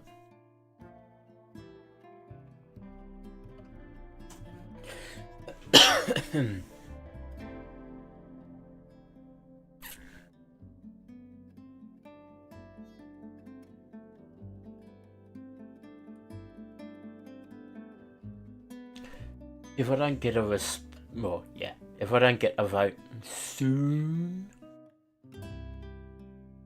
actually I need to pay that off.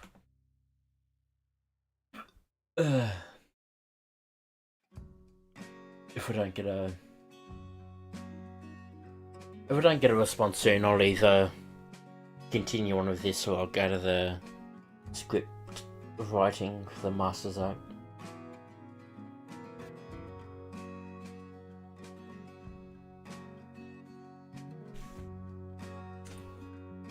Actually, for the sake of it, how much have I written?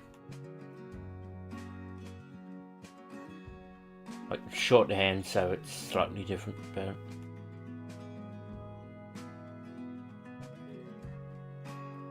yeah, just shy 900 words. That's fucking slow for me.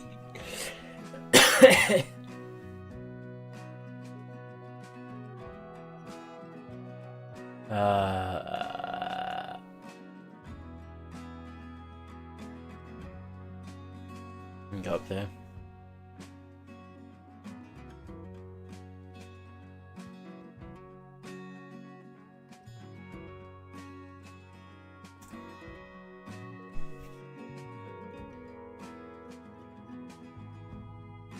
Alright.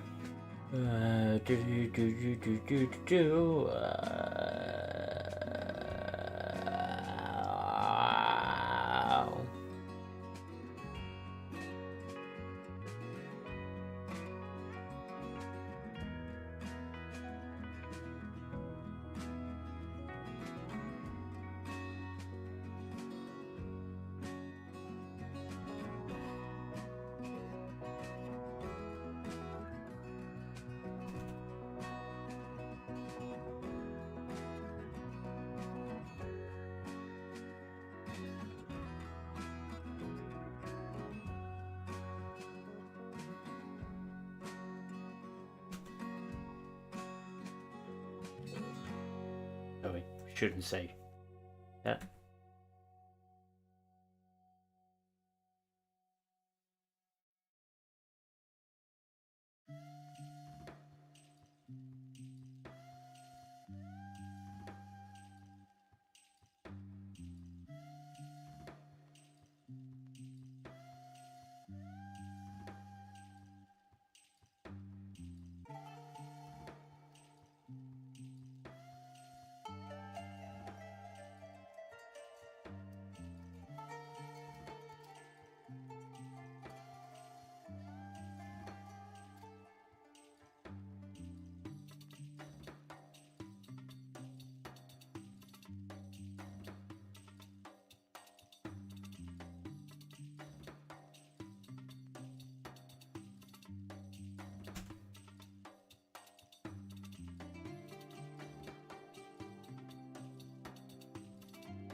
Oh, that's not how you spell that.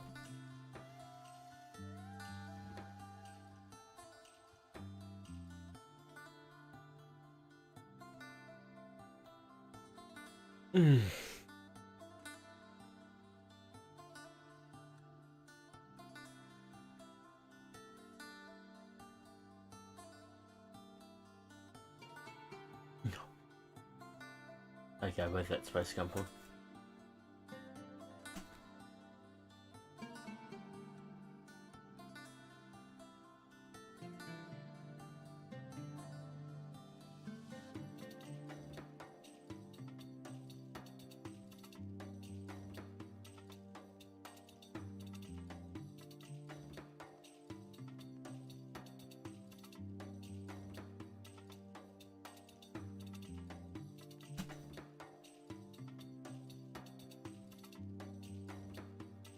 Oh, poll's on.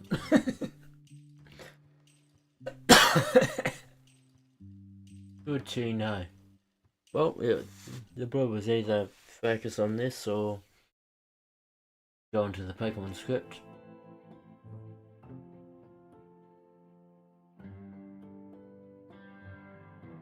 Tell you what, I'll leave this to well, I'll work on this for about another 10-20 minutes, and then I'll start the poll up again and see what people want, providing you're there. And from that, I will decide whether I spend my last 30 minutes or so continuing to write this or working on something else.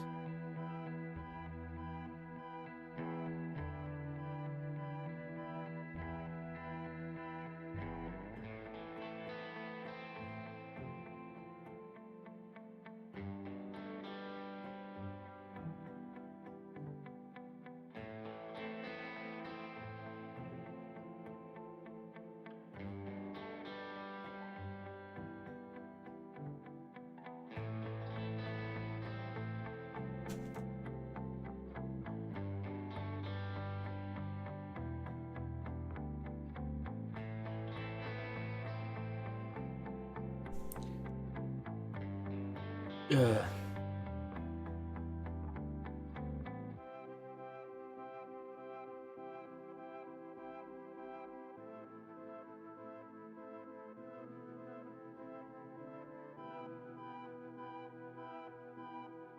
Yeah, this is just being weird about the Merida spelling.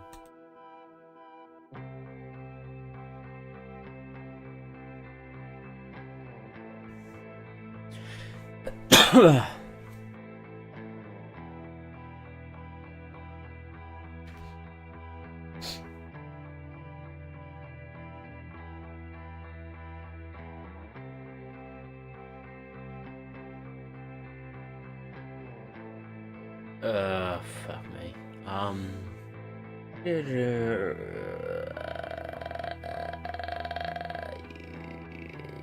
You know her personal class.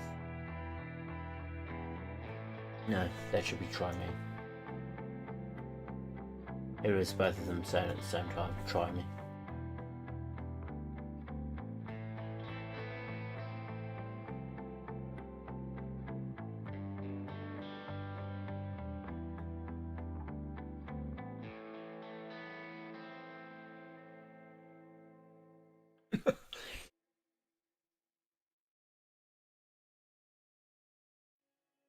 Okay, yeah, that works.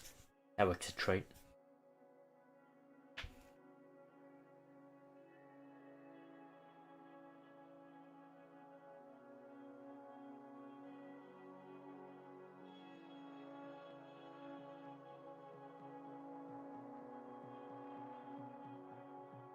Two Harrods. Let's go.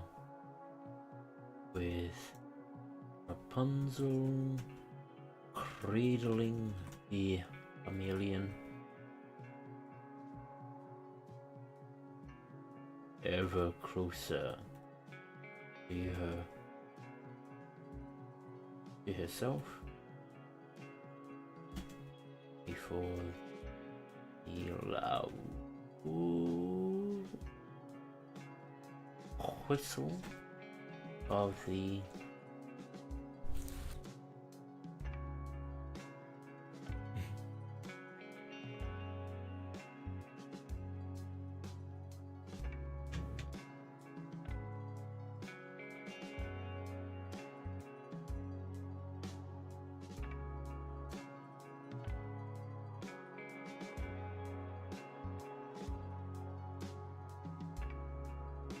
Apparently, I continue to refuse to be able to spell whistle.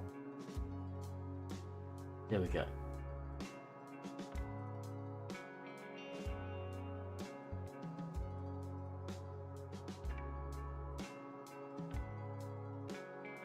Press unders overhead.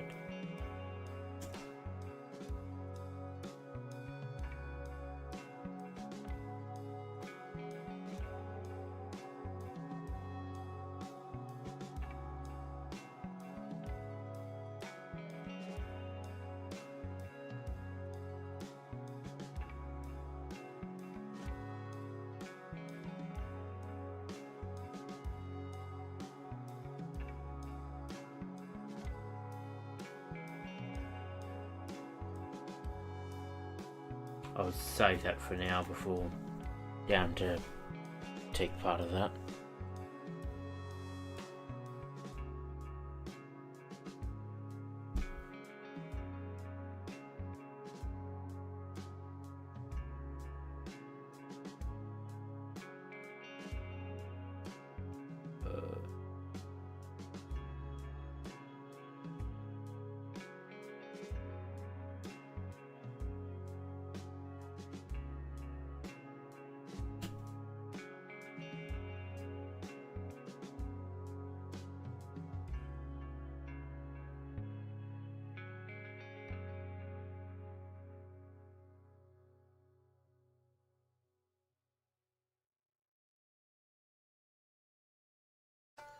Hogwarts is our only and final stop. I did hit L, thank you very much.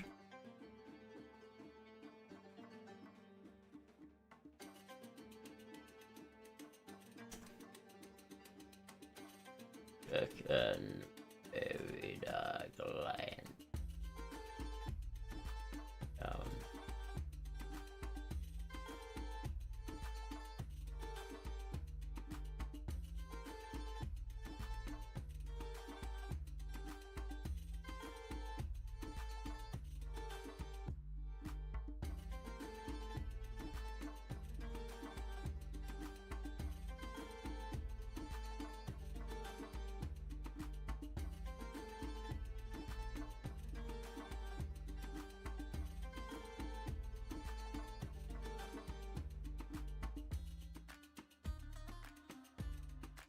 Oh, for fuck's sake.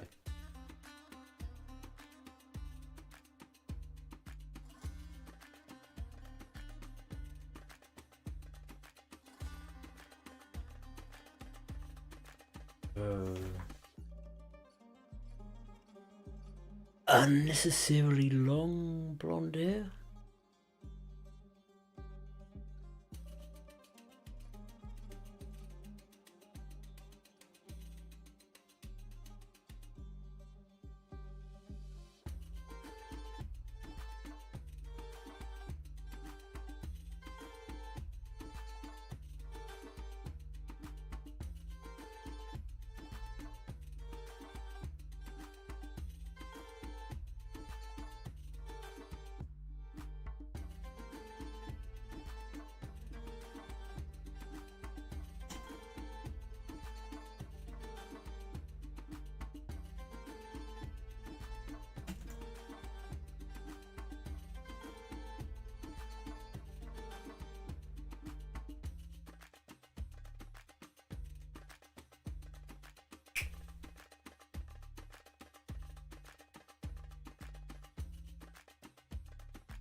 Just trying to find where weasels are from.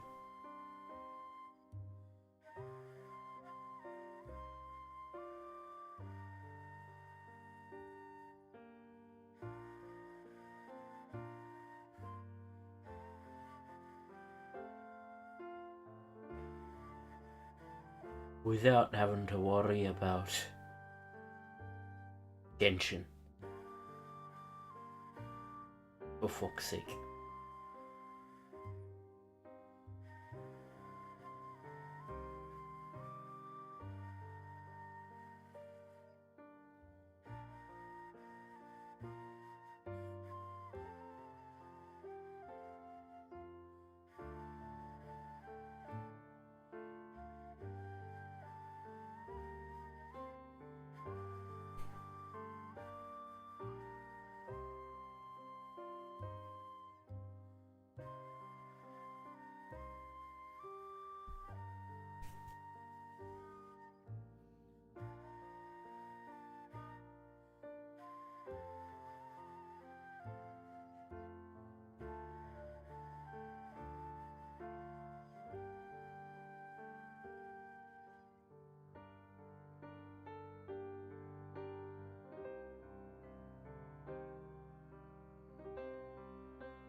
I'll start the poll again.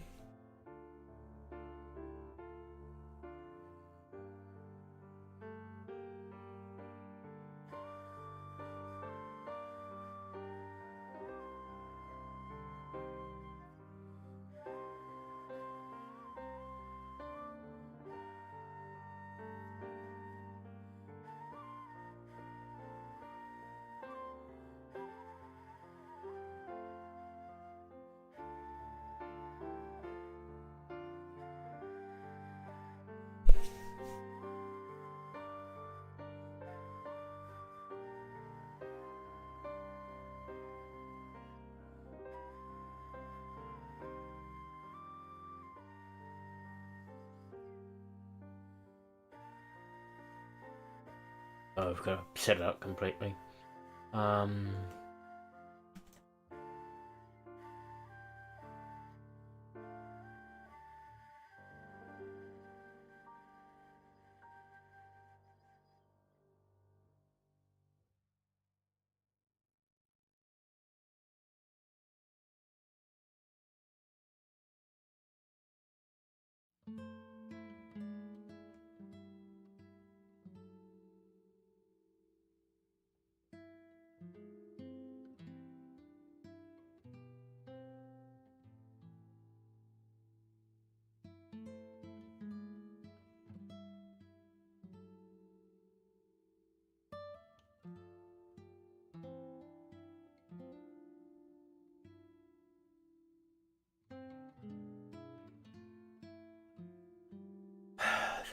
That. What was the other one?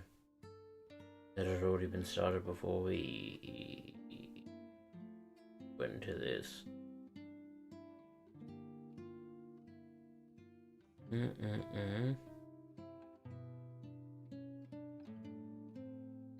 Shit.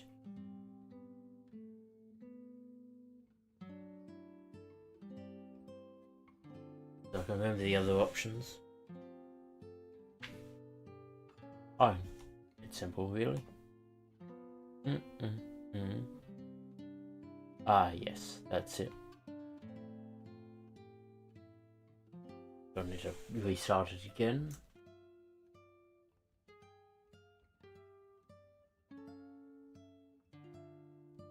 This was the Dragon Heart. Oops, sorry. That's not the verb.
Veteran Dragon, Pokemon, Dragon Prince.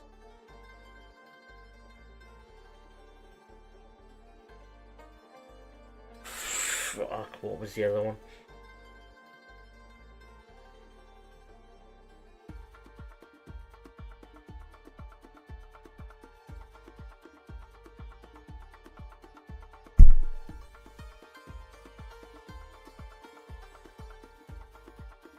Ah, that's it.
Just a moment.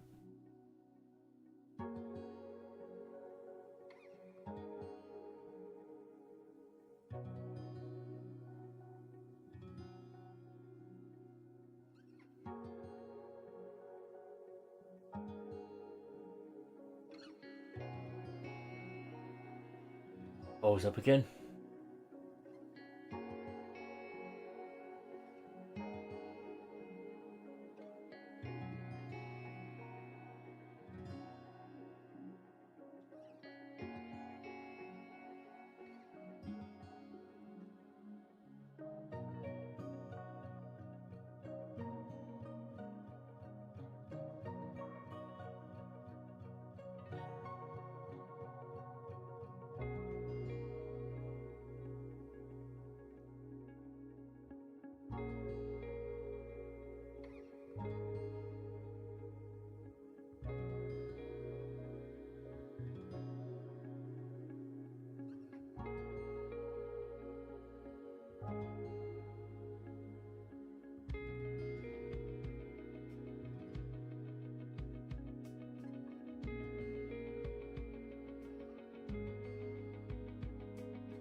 Oh, that's brain dead. But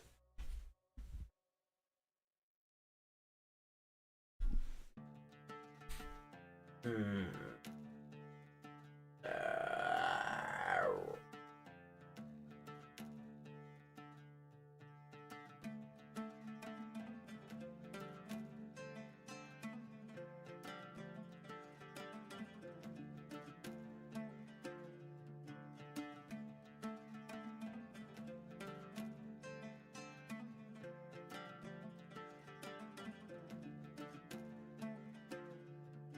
Ooh, Furiosa?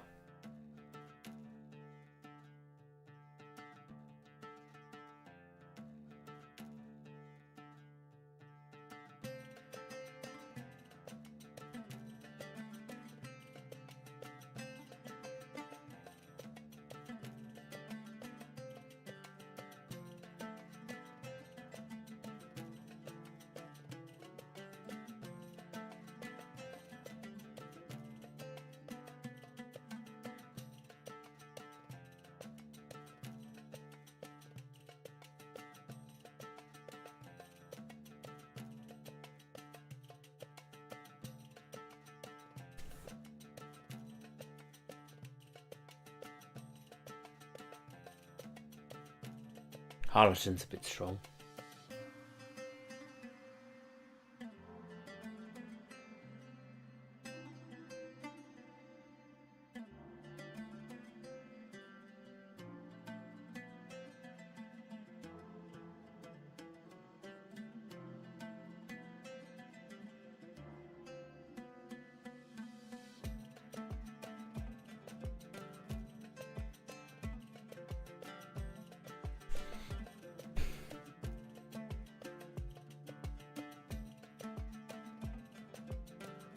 Ugh.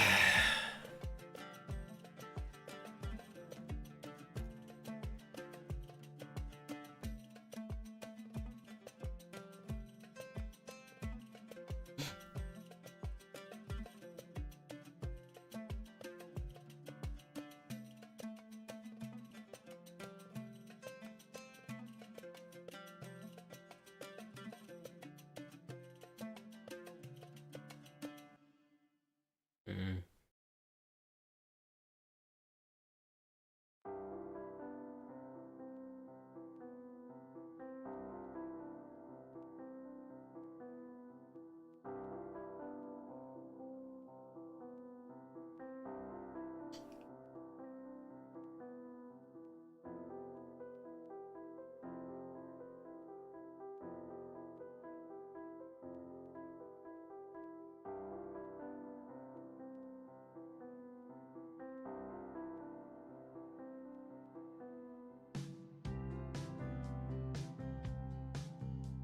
Do that there.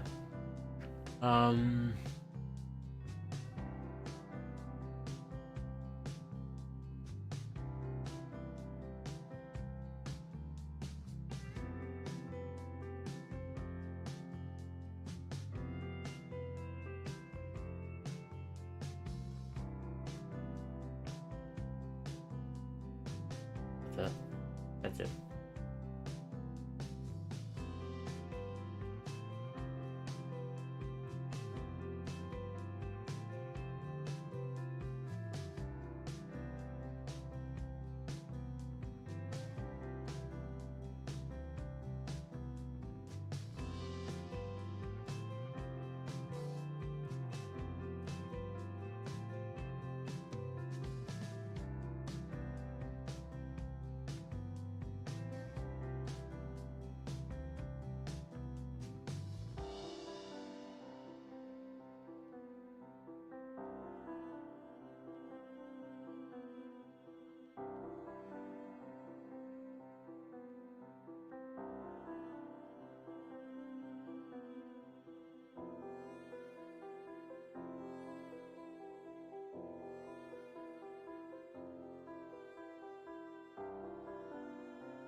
Okay, yeah, that's one.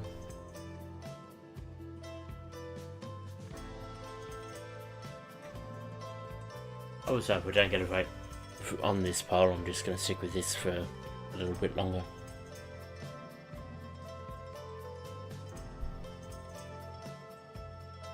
Actually, what's the time? There you go.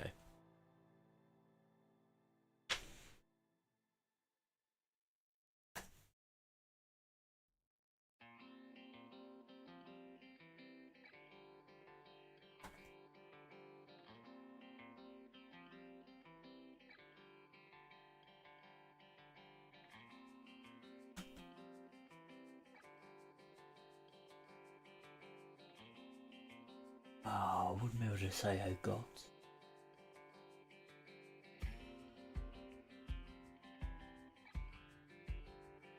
Sure.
Oh, nothing on the pole again.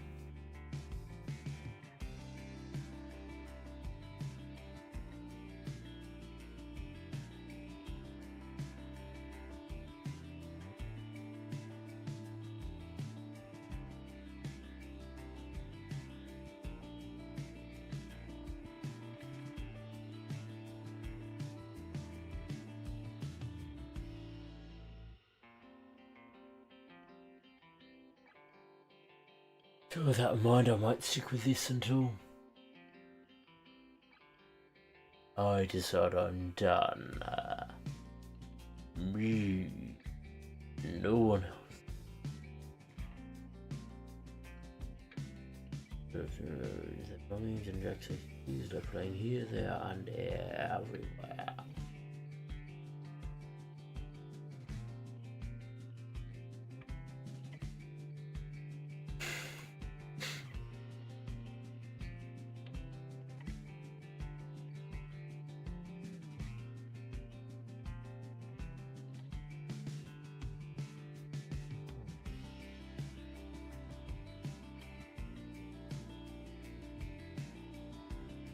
Hey.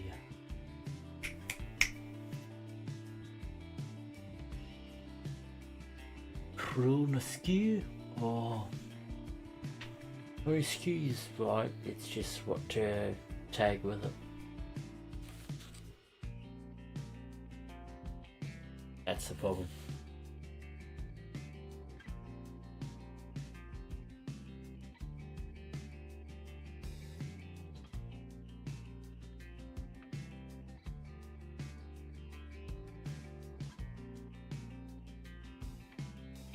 Just go ski for now.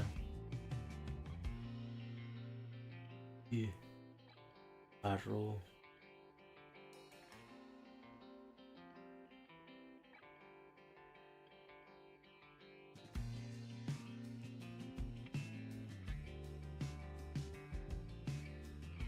To her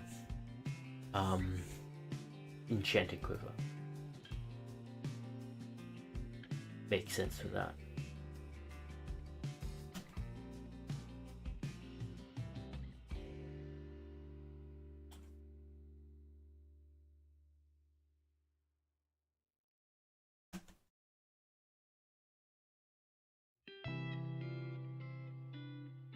Oh, sexual.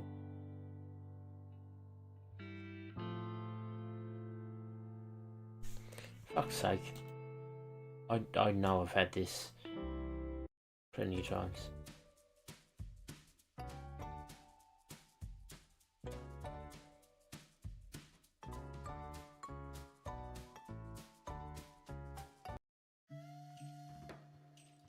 I've heard that before.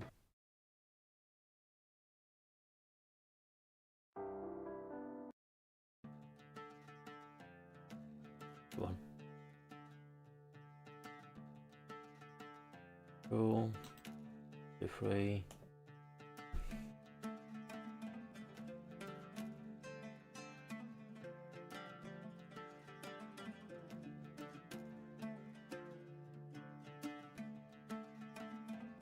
Oh, look at the prints and drawings.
Waking up.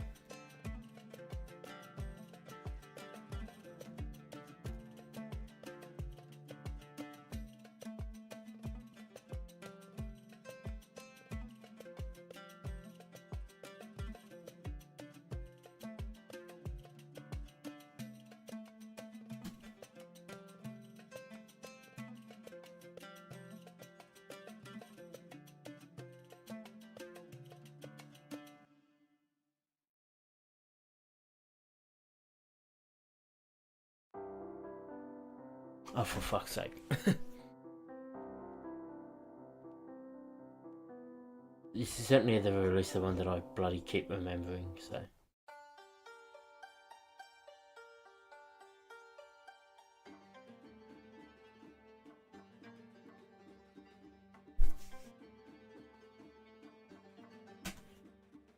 Rough.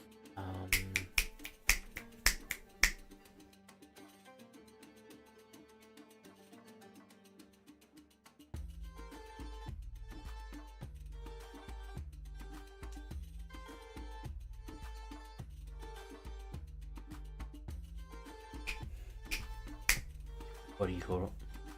Buff what?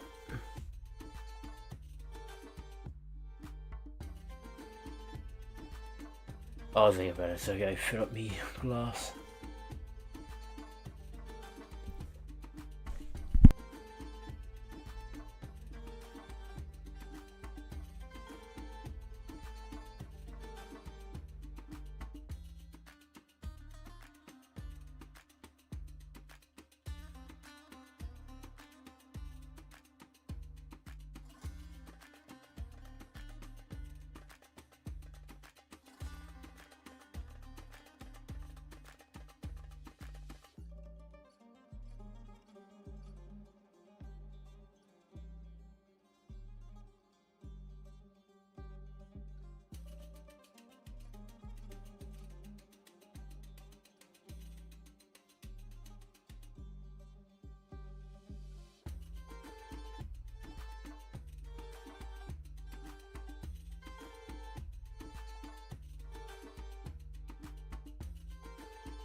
I'm back.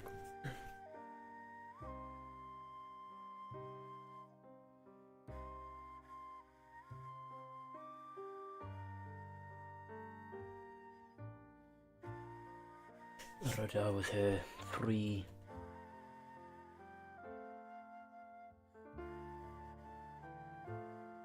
Oh, really unwell.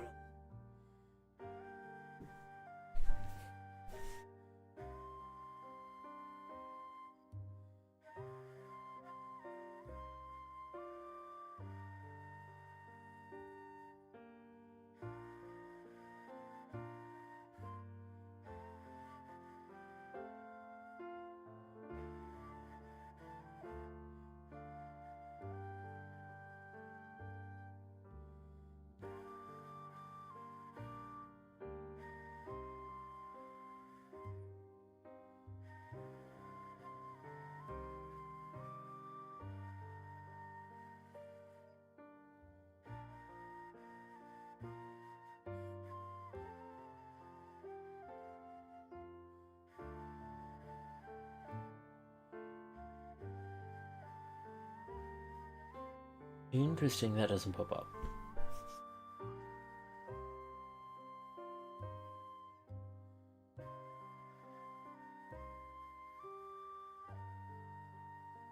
The legendary Thorsten twins. Because they are indeed legendary. They are hurt. They are very much hurt.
Who made the way off the train?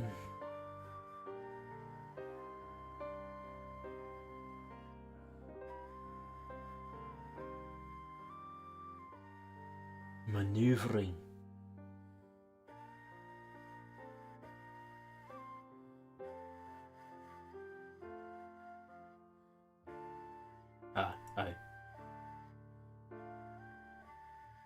I'm not convinced about that, but sure.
5 years, 6 years.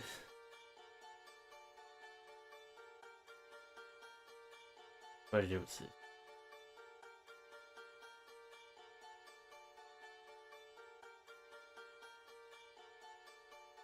I can totally out loud.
Journey.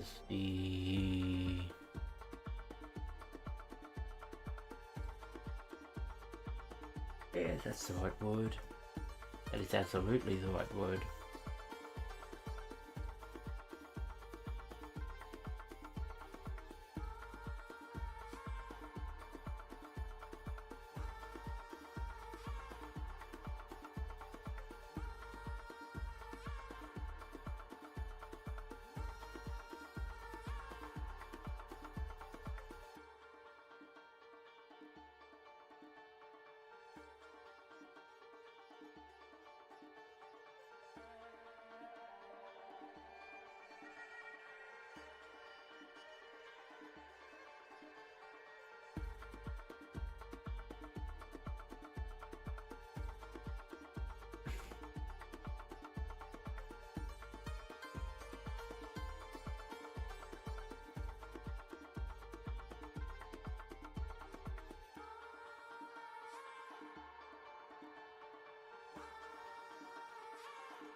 From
trying to think what kind of dragon Grump is.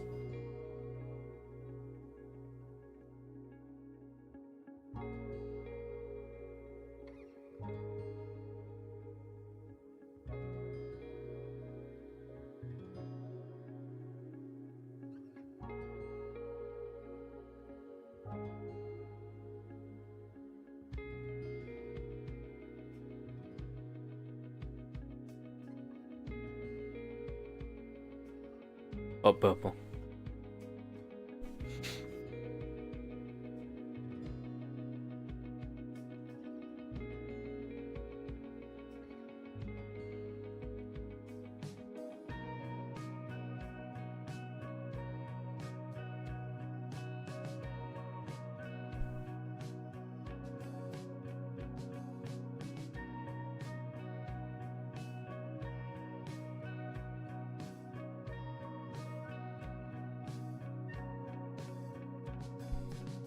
Mm.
When you say that spelled,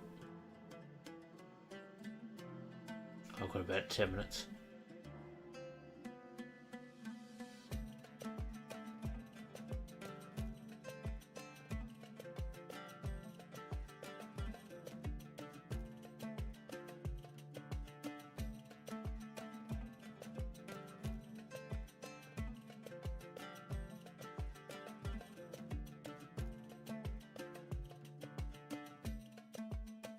Sorry.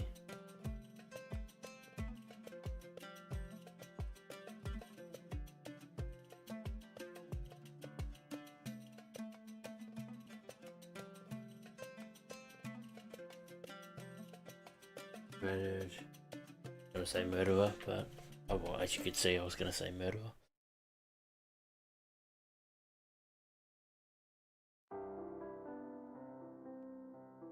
Conqueror.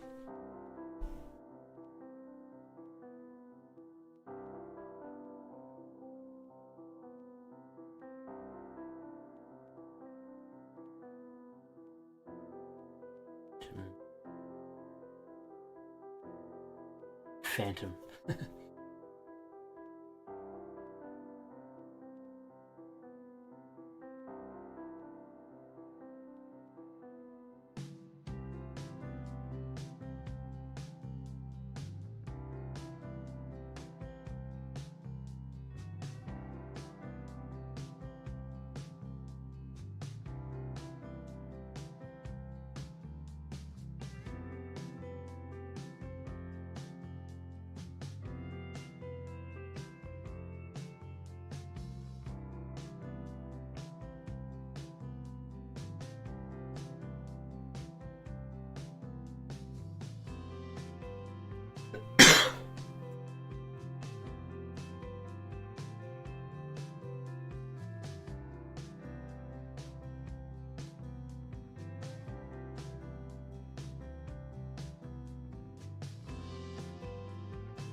There you go, see how much have I written now.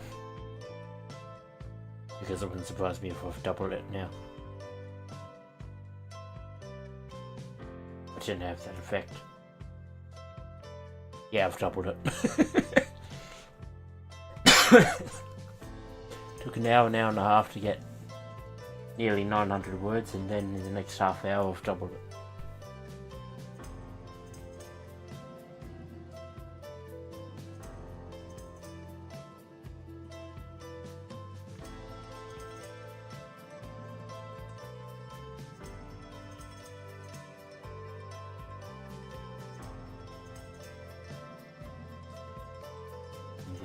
Front of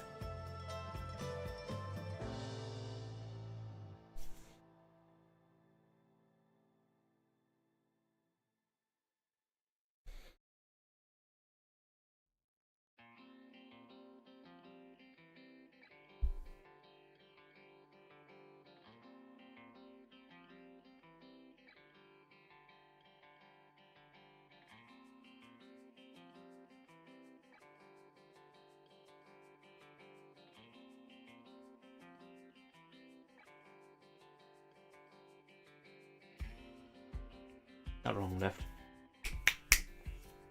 Long hair blonde.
disappointed, I guess.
Well, that'll probably be it for this stream, just based on time in and of itself.